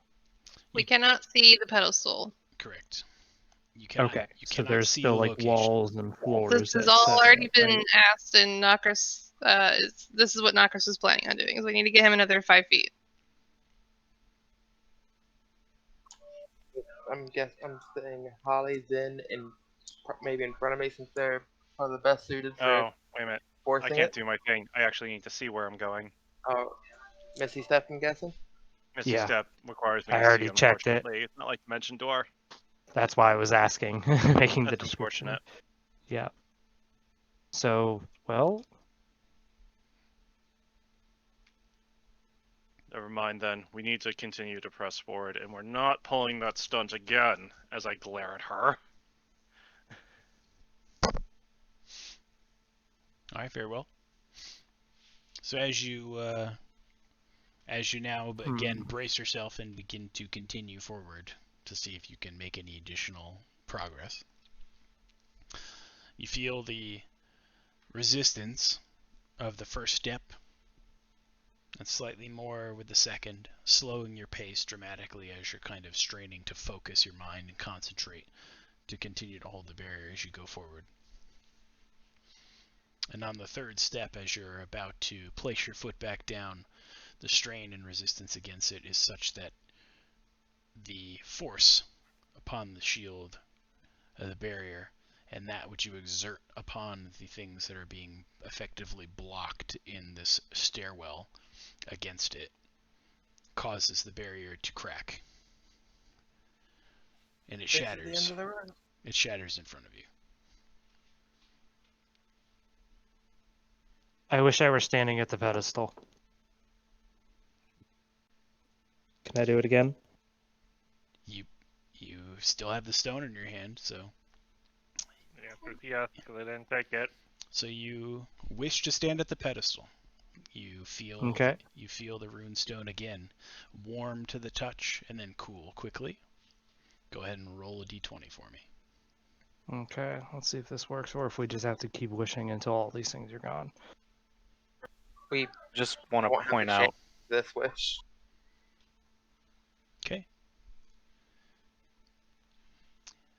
One of the creatures in the swarm in front of everyone disintegrates, and Talia blinks out of visibility from the rest of the group, finding herself at the pedestal where the serpent was. The light of the beacon gone, standing in the fog, in the dark, with the cacophonous noise of writhing and angry starspawn manglers all around. Not really being able to see them through the murk, but knowing and sensing the tension and the motion in the fog around you. And everyone else in the instance back in the hallway, standing there as the sea of manglers effectively releases on the dam that was there prior, begins to kind of flood down the stairs from the sheer weight of bodies that have been massed together in resistance. So, if you want to try to react at all to the ongoings as this flood is upon you, let me know. Plane shift's in action. I don't think I'd have time with them coming at us like that when the barrier breaks. I think I have Even if I was time trying to. to do something. Because I was Zin- planning on getting people close, but I don't know if everyone's actually within the touching distance of me to be in contact for the plane shift. I wouldn't be able to. They're pretty close. You could get to them within a reactive amount of time. Plus, I would imagine that given the forces at play, if they released and started to flood forward, if people were not able to stand fast and were pushed backwards, you would effectively now be caught in a wave of these things pushing everyone, and you would probably be all sandwiched together at the front, so you would likely be within ease of contact at that point. I'm Zin- gonna try it then. But I'm gonna try and get us back to the material plane. Alright, what would you like to try to do, Zin?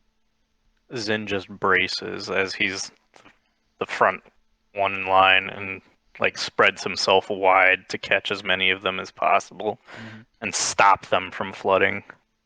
Same for Holly. She wants to immediately, as soon as she hears the crack, she wants to just kind of pull her axe out in front of her and just kind of hold it out like in her palms just to try to brace.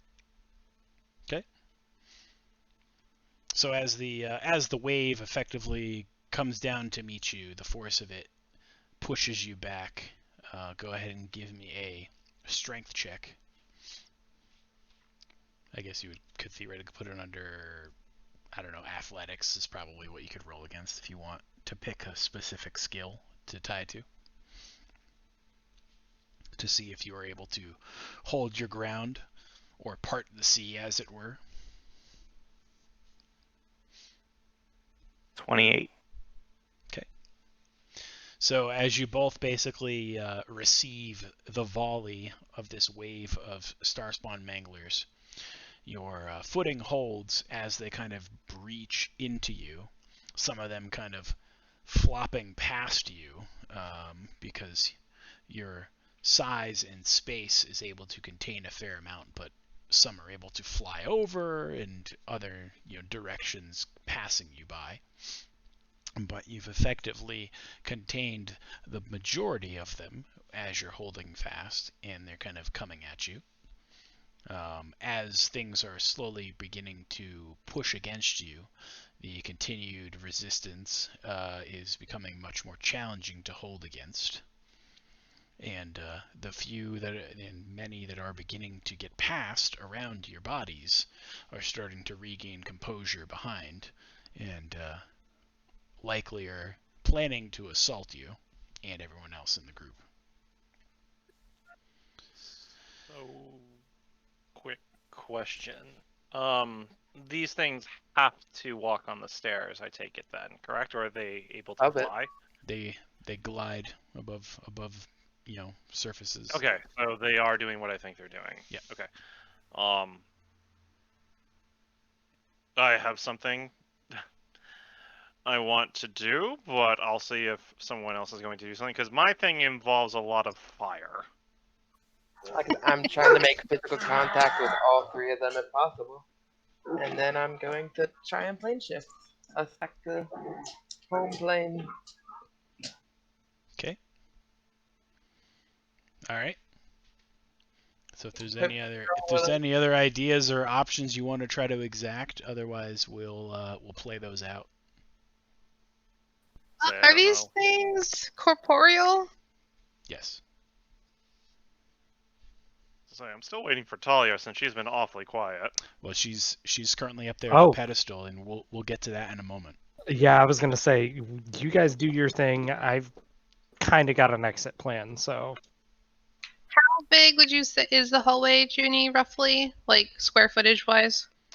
Square footage wise, it's likely probably about, let's say, 8 feet wide, and the height is probably about 10 feet, let's say.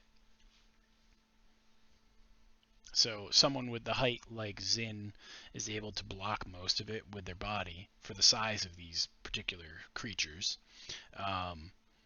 But with your height, there's a lot more space to come over your head. Right. Okay. I'll wait. I'll wait for everyone else before I decide to do what I think might help. Okay. All right. So then the order of operations I'm going to go here is Nokris, whatever you want to try to do. Okay. Then we'll go to Calorie. Then we would go to Holly. Then I'm going to go to Talia. Okay. So we're actually in a hallway.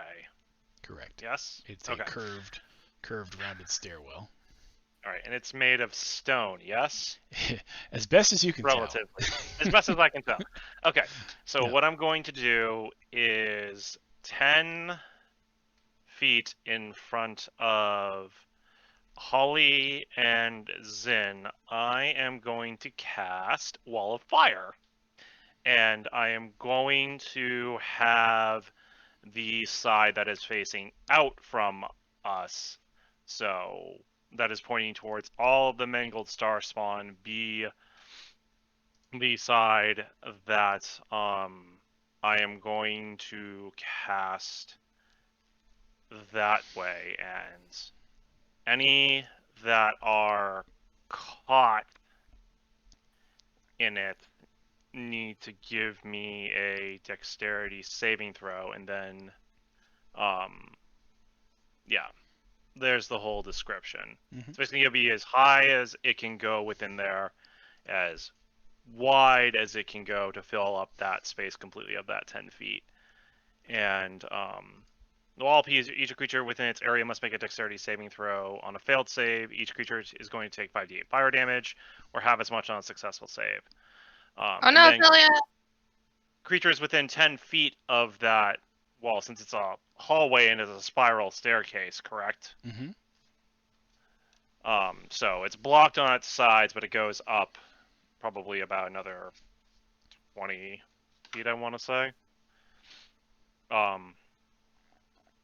But basically, I'm going to put that there, and then any creature within 10 feet on the side of the wall that I've chosen to create the heat on, which is the side facing away from us, will also take the 5d8 fire damage. The other side of the wall doesn't deal any damage to us, though.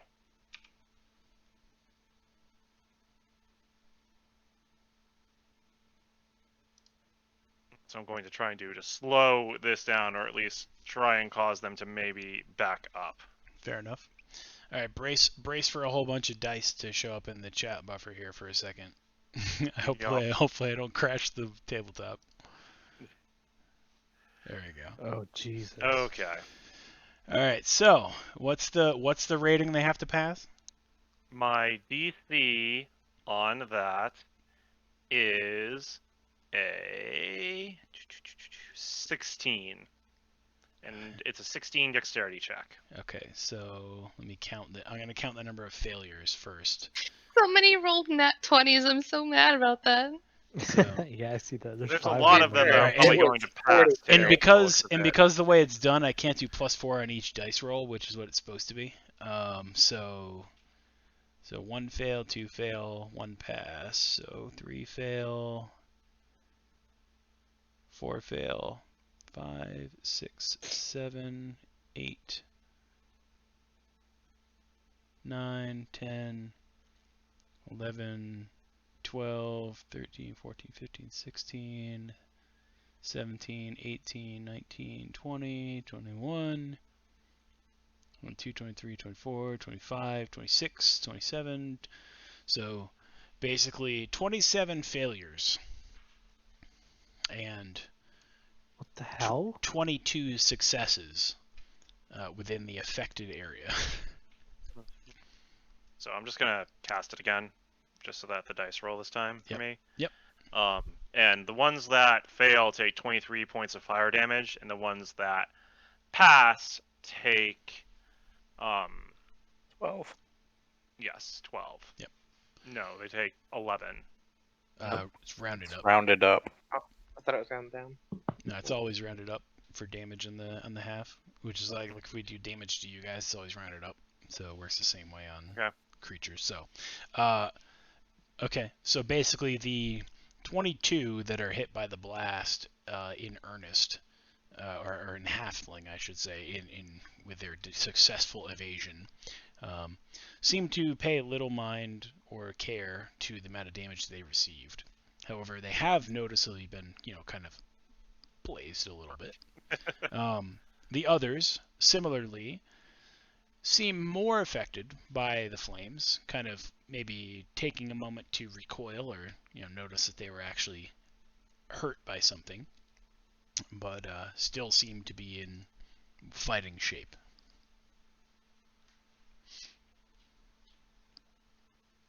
That lasts for concentration up to a minute, and they take the same amount of damage when they actually enter into the wall for the first time, where they end their turn in it.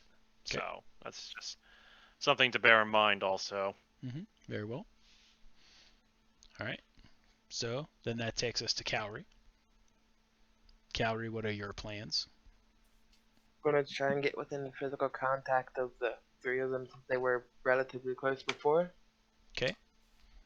So you Uh, have the turn or the ability to basically move as the ones that are spilling over within that 10-foot distance before the flame continue to kind of pile over a little bit over the top of Zin and Holly and kind of Do you remember? make a mass behind with everyone else, so they're kind of in among you now, kind of regaining composure and figuring out what the hell's happening.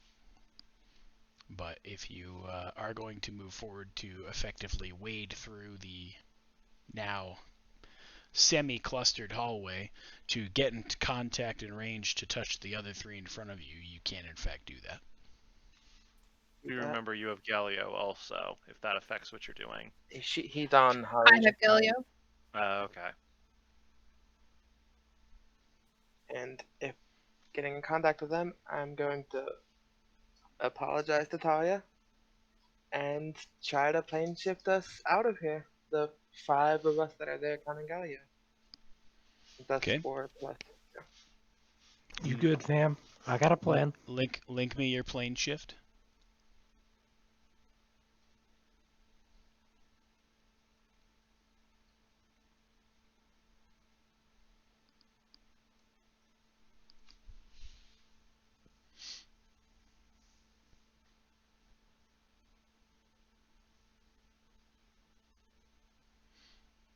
Alright, so what is your destination? Because as it states in here, basically you can specify a destination in general terms, such as, a location, a city, or whatever the case may be. The And beacon room on the tower of Thalavar. Okay.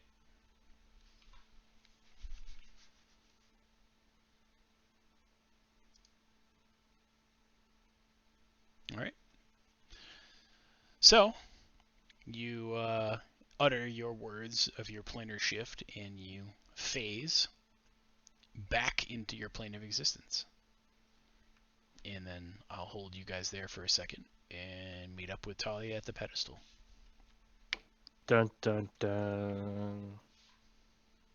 Alright, so Talia is at the pedestal, ruined stone in hand. How much time do I have before these things come after me?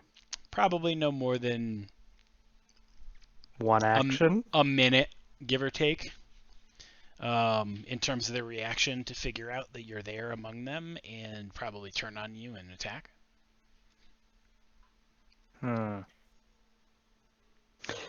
So, picture of the stairwell leading up to the platform where the pedestal is. So, like, could you theoretically cover the stairwell so that nothing could enter it? Yes. Okay. Then...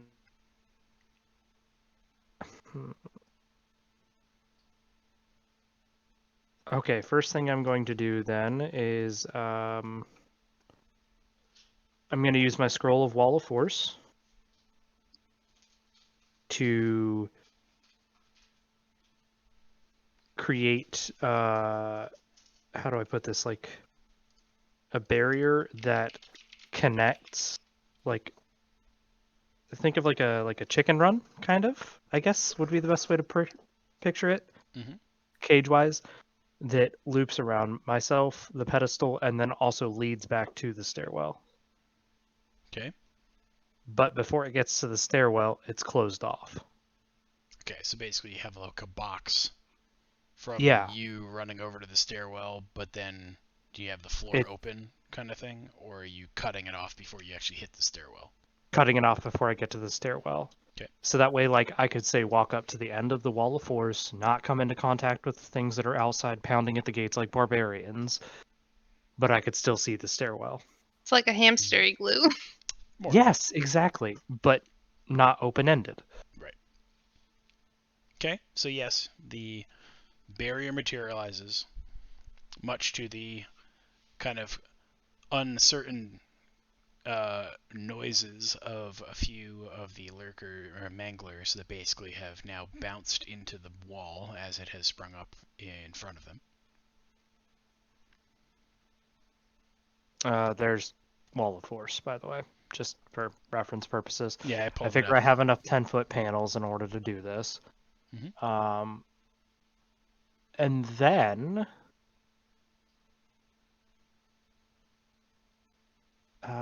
let's see, we have, because it's a really short distance to actually get to the stairwell. Can I make the Wall of Force panels? Wait, no, I've already cast the spell. Fuck it. I put the Ruined Stone back into the pedestal. Okay. You place the Ruined Stone back onto the pedestal. Okay. And it sits there in the open maw of the serpent. Step back. Does the serpent like take it and resume its previous position? Nope, it just sits there.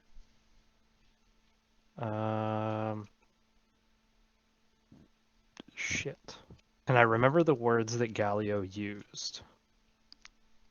Go ahead and give me a history or an insight roll to see. I was gonna say, can I make an intelligence check for this? Sure. Yeah, you can make a history check. Let's see if you remember the words. Well, here's my good old intelligence check. That's minimum roll. Yeah, you have no clue. Fuck.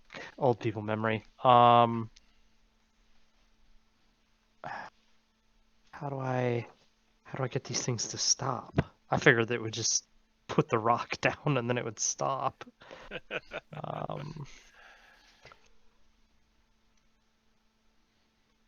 Okay, shit. think this part through. Thought everything else through, just not this. Shit. I mean, y'all gave me enough time to think it through. Shit. Yeah, you've more or less got another 8 or 9 minutes of the wall of force before you've got to figure something else out. Galio didn't happen to drop the journal when he went unconscious, did he? If he did, it would be somewhere in the stairwell. Wait on it. It's somewhere all the way down the stairwell. Shit. Well, I don't have access to the stairwell right now. Nope. No, you Okay, do not. so have these things swarmed back up the steps? They were At this already swarmed in the steps as far as you can see from your vantage. They don't seem to be as thickly massed as you saw down below, where you were pushing them back with the barrier.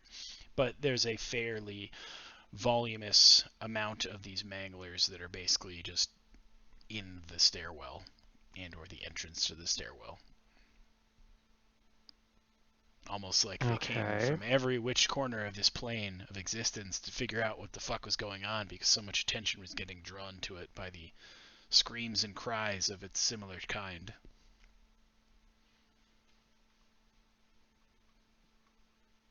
Okay, I have another scroll, and I'm going to maybe try to use it. I bought these for a very different purpose, let me assure you. Internet's being slow. I'm sorry. I don't think anyone truly equips in preparation for some weird like planar evacuation.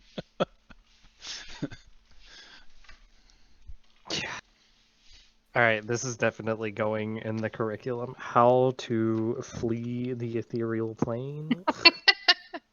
You gotta get out of the ethereal plane before you can make that manual. Before you can teach the curriculum, you probably have to succeed.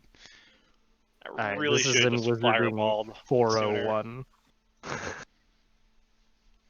This is in Planar Magic 401, not 101. Note to self: never trust Talia with anything ever again. Okay, well this part's taking too long. Talia, read chat. Yeah, I know. Okay, I just wanted to make sure that you fucking saw it. I know, and yes, I appreciate the joke, but is the internet taking so fucking long to load? Now she's cautious about using the wishes. Prior, no. Well, it was a reflex. I'm sorry. My reflexes worked for once. I just want to point out, you tried to disintegrate the keystone to the portal that we're stuck in. Thanks for that. Thanks for trying to kill us all. We're not stuck in there anymore. No, we're not. Uh-oh. Okay, my internet may be okay. God, it's being... No idea what situation we're going to be in, but we're not in that portal anymore. Hold on. Fuck. Okay, it's actually loading now. Yay, kind of. Why am I doing this? I can pull it up on my phone faster.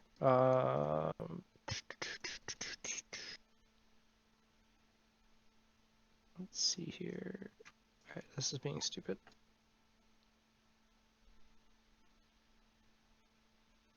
Alright, and you do remember the other spell scroll I got, right, Junie?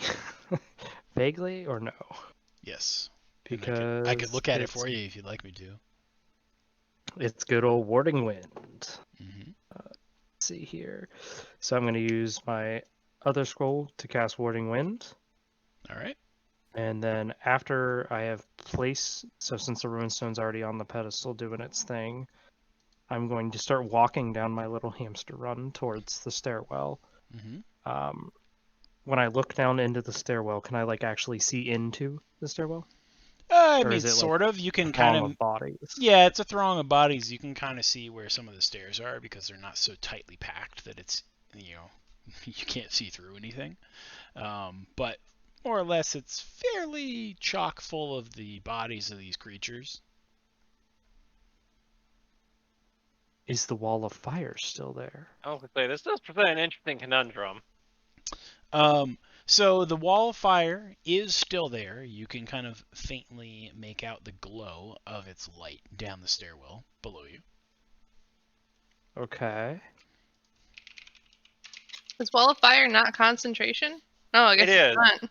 It is, but it was a very quick between that and presumably about what's happening now. Right. The interaction time of the dilation of what's happening for Talia versus what's happening for you guys. I'm trying to keep that Okay. in check. Okay. So then, Talia is smart. She knows magic. Would she understand that that is a wall of fire? I Like mean, it's a it's a If it's a it looks magical like a duck and emplacement. it quacks like a duck, then it's, It's probably Like, she's probably not- a a duck. duck. I think not a chicken. I think to that point, the most that you could really know would be like, hey, I'm looking over there, and it's like, oh, I can see kind of around the corner of the room, There's a and light I on. see light that's flickering. I think maybe it's fire, but whether or not it's a campfire or a fireball or flame breath or wall of fire or someone's torch, you can't really be sure. You just know All I that know is There's fire. there's and fire Knocker's over probably there, good. and it's throwing light. Okay, so that's kind of what I was trying to get at. Okay. That's kind of the answer I was also looking for. All right. So next step, how many spell slots do I have? Questions you don't want the spellcaster asking out loud. Let's see. I have Warding Winds going. It is concentration. I can cast another spell that is non-concentration while I have a concentration spell still going, correct? Yes. Because Good. we're not technically in combat, so I'm not going to hold you to the one spell per turn kind of situation. Good. And then, just as double assurance, I'm going to do something incredibly stupid. I'm going to cast Shield on myself out of my ring, which is not a concentration spell. It lasts 1 round. Mhm. And then I'm going to cast Misty Step to get myself as close to the wall of fire as I can. Okay. So, Because I can see it. correct. So, as you are standing inside of this swirling vortex of paneled wall force barrier, while now being shielded for a brief moment, and teleporting yourself from where you are down into the stairwell among the bodies, you materialize among a writhing mass of these manglers, currently trying to figure out the flames in front of it, which you can now see is in fact a wall of flame in front of you among these bodies that is still on fire. And you now find yourself effectively in among a mass of creatures with fire in front of you. Okay. Here comes the real question. I get that Wall of Fire says it's opaque. But, can I reach it? Like, can I, reach out and touch it? Probably you could touch it. It may be beyond, I go through it. It may be beyond 5 feet. But I need to go through that wall. you need to go through that wall. How are you going through that wall? You just Yes, I do. forcing your way through the wall with your body and exertion? Some kind of magical force to go through that firewall? Oh. God, I am violating every rule that Talia has right now. Yeah. Don't use magic to solve all your problems, kids. Put But that in the with the- curriculum.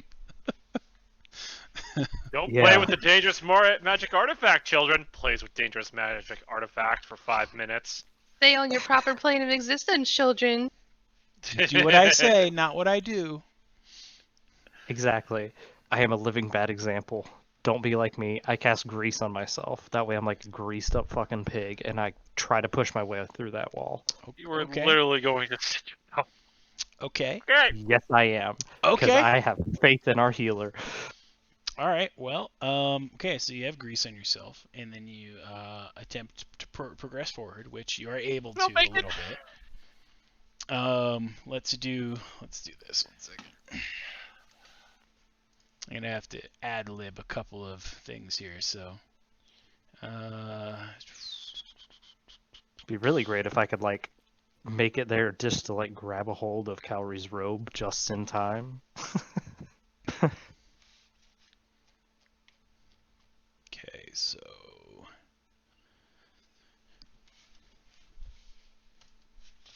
and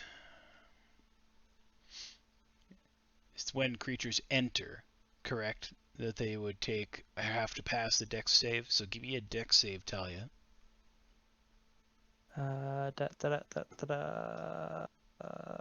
Okie dokie. Let's see, dex save. Oh, that's one of my worst ones. Yay. No, there. Okay, so you succeeded in your illustrious maneuver to get through. Let me just roll something else here 1 second. Okay. So, bravery and potentially the errands of fools have saved you in this particular moment, where you mysteriously are able to coat yourself in grease and dive through the wall of fire and among the bodies, sliding easily among them with little resistance. You get a little cut up by their flailing claws and appendages. So from that, you take 27 points of damage, as it's kind of like sliding your way through a blade wall. Makes sense. But as you hit the flames, the grease kind of catches ablaze. However, you somehow manage to come through the other side without actually burning. Almost as if somehow the grease has insulated you from the flames and burned off of your skin without actually singeing you.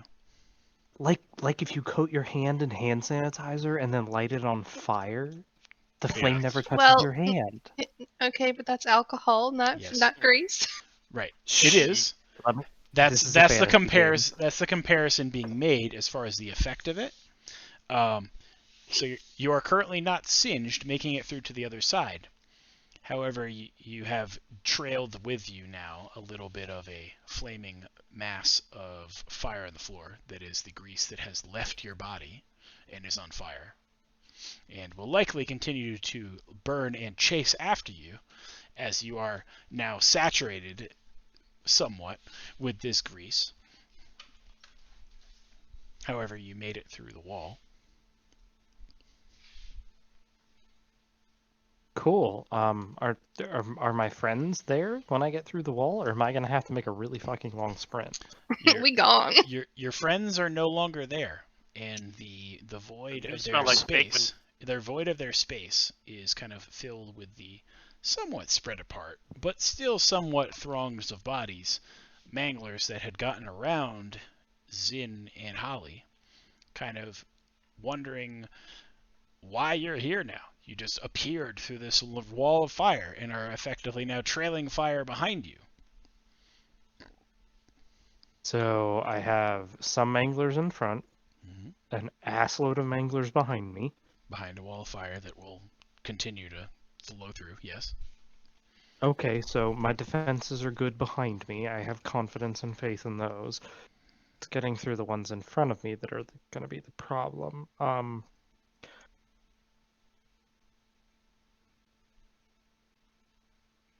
Can I cast Misty Step again and just go further down the hallway to get closer to the door? Do you have the spell slots or capacity to continue to cast Misty Step? Yes, I do, because I still have 2 third-level spell slots and 1 more second-level spell slot. Then yes, you could cast Misty Step again. Okay, so on the stairs might make it a bit hard to get the full distance. Yeah, because I thought the stairs were like spirally, right? So at best, you're Misty stepping like 2 feet. Right. You're gonna go forward like whoop, whoop, whoop, and then be like, oh, I'm out of Misty Steps, and I only like made it like a vertical 10 feet at most. If I remember, isn't also the point where we were before the plane shoot like 60-some feet straight down from the doorway? Yep. Okay. Well, I mean, I still have the warding wind, so there's that. That goes for a while. At least I think it goes for a while. That should help keep them off me for a little bit until one of them inevitably gets through it. Concentration from the damage from the firewall. It's not a concentration spell. Oh yeah, true. I do have to make I a thought Warding Wind was. warding wind is. That is a good catch. I do have advantage on that save because good old Warcaster. Think of it, and then she mentioned, but I remember that she mentioned it about the other spells plus concentration. Yeah.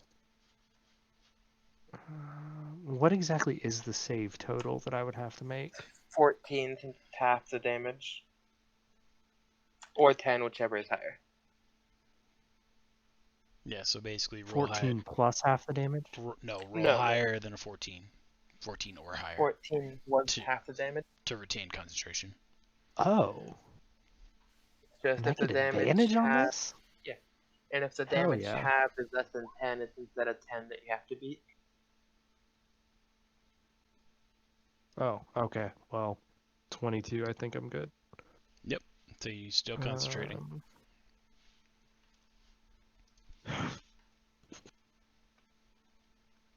Alright, how do I get through this mass?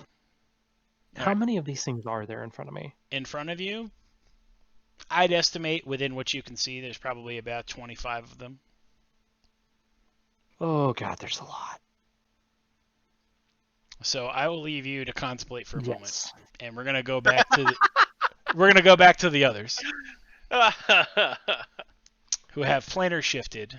And where was your destination of choice, Calvary? The room in Thalabar's Tower where the beacon had The- been, and that door The actually the beacon room inside of Thalvar's Tower. Okay. So, from what I rolled before, you are off your target by 90 feet. Oh no. Oh no. Oh So- no. So, let's roll and see what direction. Oh no.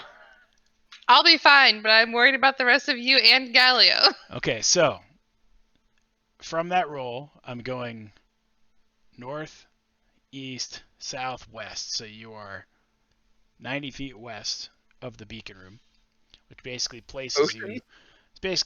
you roughly, let's call it 60 feet, give or take, up in the air, Yeah. up next to the tower, where you then begin to drop. So let me pull up my little fall damage guide here.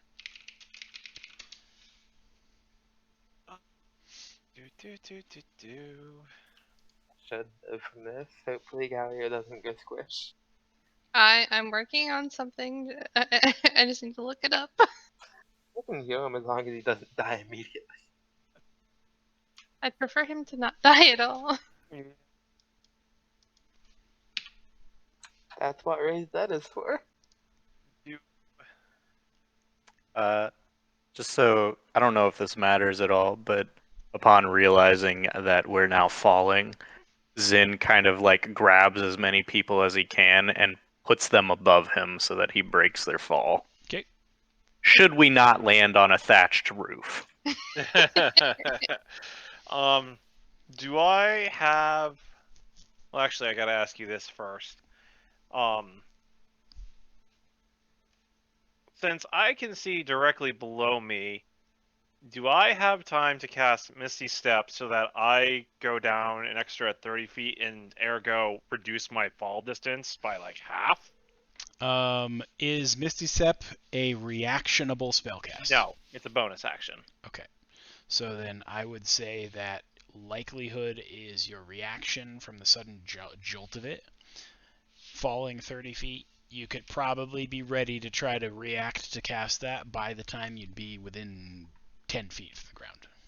So it really wouldn't reduce. It really wouldn't reduce much Okay. at all for you. It So would just I'm kind of not be gonna like a. bother with that. Yeah. No. Okay. Thank you. Okay. I sent you Oh, yeah. I sent you a DM, Mr. DM. Correct. Only I had wings. Yes. For a couple more levels. Yes. Okay. yes. Cool. Yes. You would have seen that. Yep. Okay, well, Holly is going to wild shape into a giant eagle, and she's at least going to break the fall of Galio. Yeah. I know I'm not gonna be able to hold him up or like stop him completely, but I want to at least try to break some of that fall of at least Galio, and preferably one other person, whoever's nearest to me, which I guess would probably be Argo. But at the same time, you got to think If- that they're kind of big too. Right, I if am a possible. Lord That's why I'm leaving that up to you. Salmon. But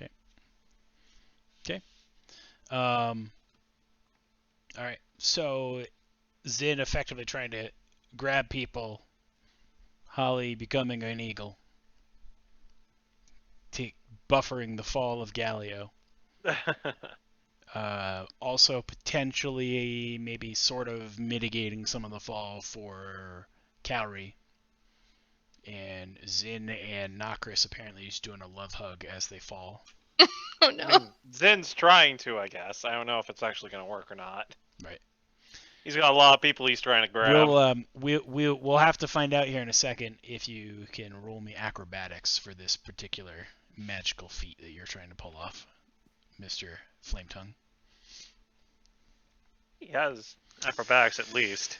He has acrobatics. Whether or not he's got a good proficiency with it, I can't really be sure. So. Yeah. It's better than mine, I can tell you that much. He's very 26. loaded on those first- So in your fall, you are in fact able to hold on to Nokris for sure. However, Cowrie has kind of slightly drifted away from you as one of your party members turned into an eagle and basically lifted off from the fall to brace the fluttering wing beat impact of the drop. And Cowrie kind of got caught up in that. So you have a firm hold on Nokris to position them accordingly to your plans.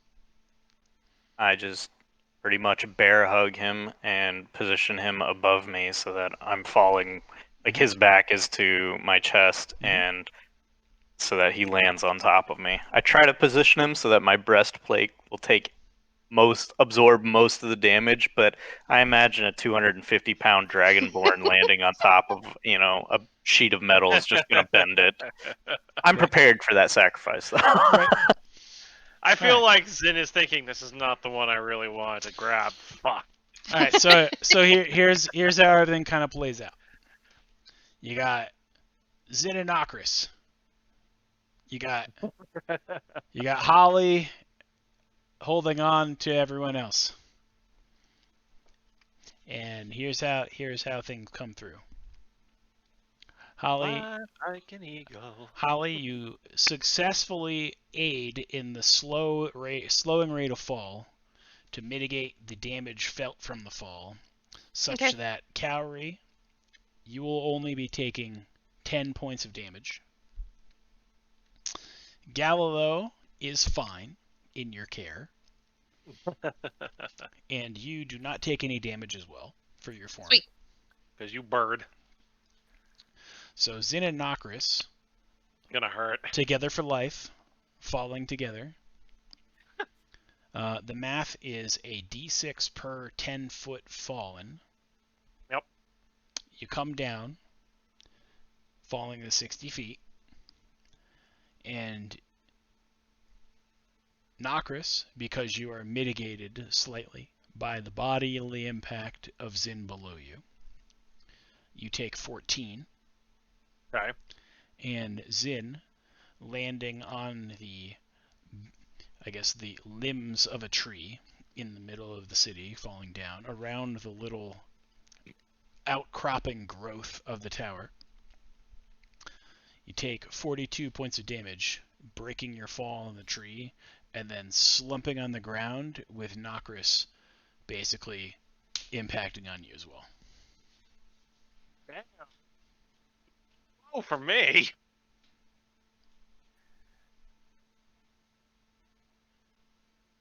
So you guys are now successfully outside the tower. Like, just, wow, that was cool. What a good time. Meanwhile, Talia is currently trying to determine what the hell to do in this fiery, illusionary, bodily masked, twisting nether. I'm gonna do the wizard default. Okay. And I can I'm cast a gonna spell. say my 3 favorite. I cast Fireball. Okay. I'm pointing it, a little bit further ahead to try and keep the radius of. Yeah, in front of you. I'm not, assuming not down in incinerating front. myself. Yes. Okay. How far are you trying to send it? Hopefully 20 feet ahead of me, but I know I can't see that far. So. What's the radius on the explosive nature? Is it 10 foot? Or is 20 it foot. 20 foot. Okay. All right. So, go ahead and give me. I don't want to have you roll for this. Go ahead and roll the spell. So you can roll the damage and everything it's going to do for these things that are in front of you. 3 1s. Well, I got 2 6s, so I suppose it makes it for it. And then go ahead for me and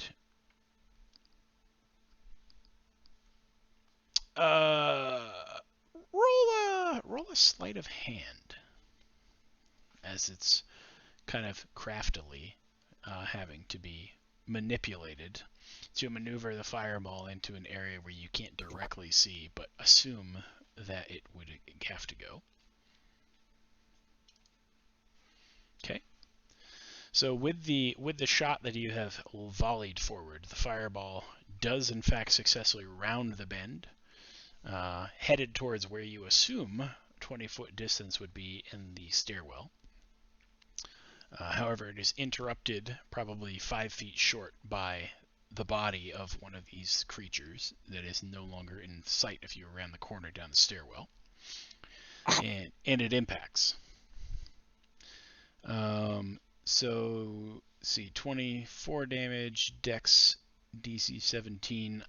None of the damage from this is going to be enough to kill any of them, unfortunately, so I'm just going to state that they feel it and are like, what the fuck was that? And they basically know you're there. You are caught briefly. You are caught briefly within the flames. So go ahead and give me a Dex save for your own fireball. I just want to put emphasis that the wizard burned themselves. Oh my god, I never thought that would happen. Jesus. Alright. No. Okay. So I'm going to reduce it by half already because you're on the fringe in the number of bodies that are in the way. Okay. So basically you take 6 damage, 6 fire damage from your own fireball. Gotcha. So now the manglers behind you and the flames are now aware of your presence and are coming towards you. And you now have to decide, are you going to be consumed by the masses that are going to swarm around you, or are you going to attempt to make a break for it? Are you going to try to fight your way through? What would you like to do? How hurt did they look? Not really that much. Can I see past them? A little bit, but again, because of the rotation of the stairwell, there you can at most be able to see like 10 feet, maybe 15 feet down around the corner before you can't really make anything out beyond that.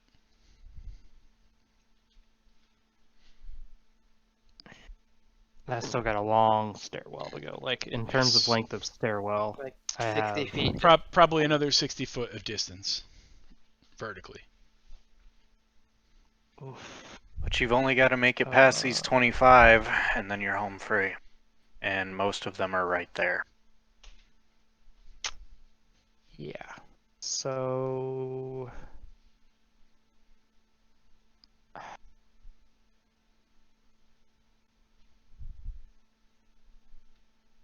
like, in terms of space, like, theoretically, if I were to Misty Step as far away as I can see down the stairwell, Mm-hmm.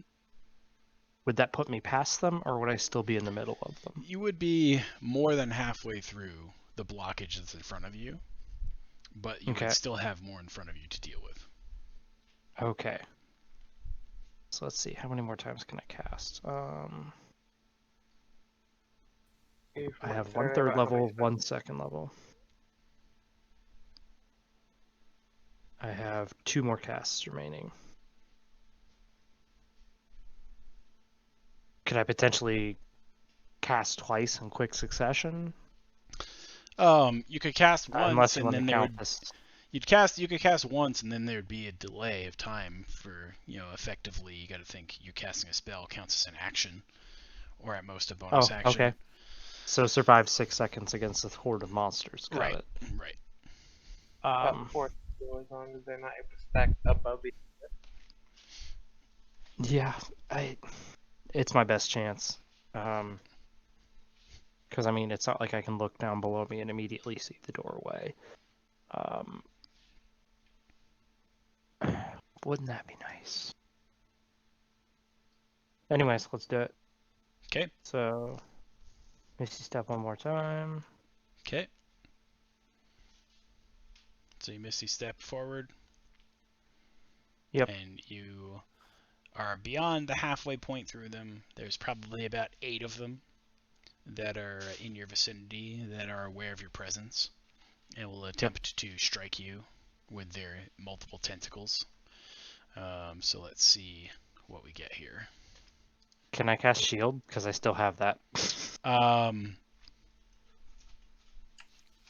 You already reacted above or I guess casted above as a shield. I don't know if it was really a reaction, but Yeah, I mean, it only lasts, 1 turn, so that's why I figured Right. if I should ask if I should cast it again, or if I can, is the real question here.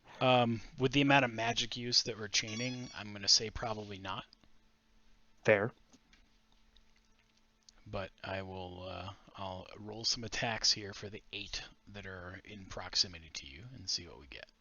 So, first attack. Let's see, what's your AC naturally? 18, 19? Okay, so the 19. first attack misses you, as they are still getting used to you being within their proximity. Second attack lands and hits you as a crit. You take 12 points of slashing and 13 psychic damage. So 25 total? 25 total. Next one is a hit. You take 13 total damage, 7 slashing, 6 psychic. Next one misses. Next one is a hit for an additional 18 damage. Give me a second. The Yep. D&D Beyond API borked out, so... Okay. I gotta reload my character sheet.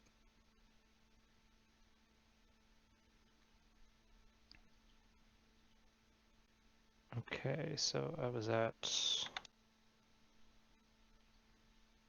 And then I took 25, then I took 13... And now I'm taking how much for this next hit? 18. 18.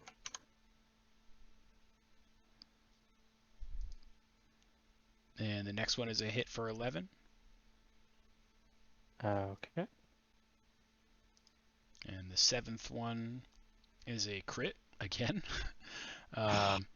12 slashing and 11 psychic, so 23.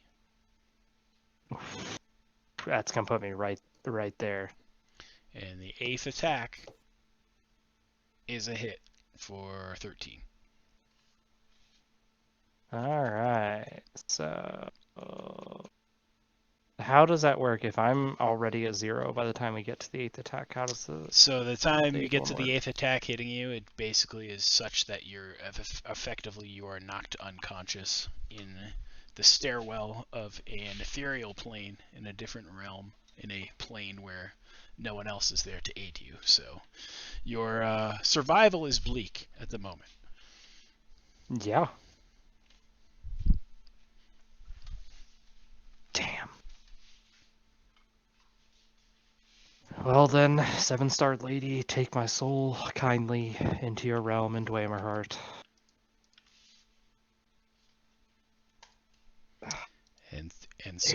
And so Talia ceases to exist in the plane among the Manglers, taken into the arms of her wanted goddess.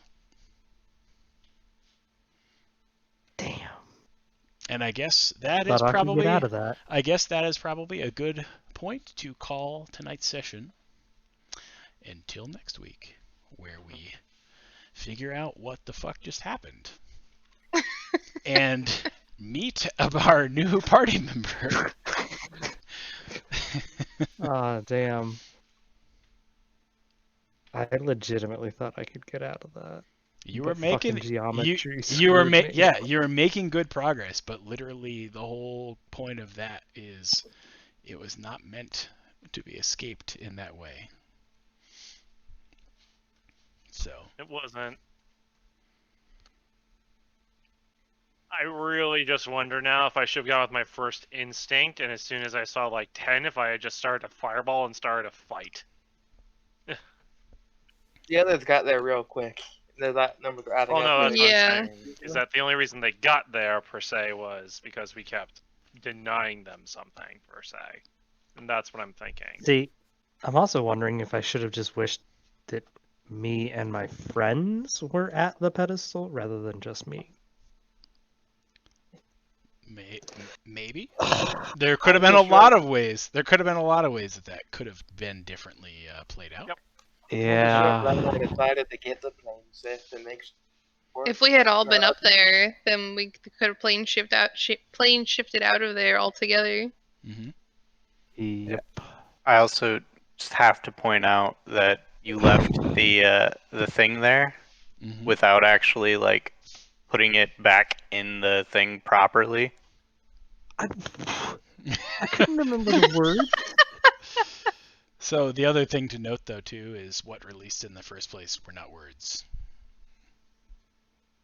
And, you know, I kept thinking about that. Things that she did like a gesture and had some item or whatever with it. It was a bell, Mm-hmm. Silver bell. Yep. but it Which was I on don't Galio. have, So And who knows if the bell ringing would actually even have closed it anyway, since it was seemed more. Oh yeah, we'll Right. ring this bell, and then it'll disrupt the light that's keeping us safe. It'll be great. damn. Well, I guess we'll find out next week. Damn. Yup. We will.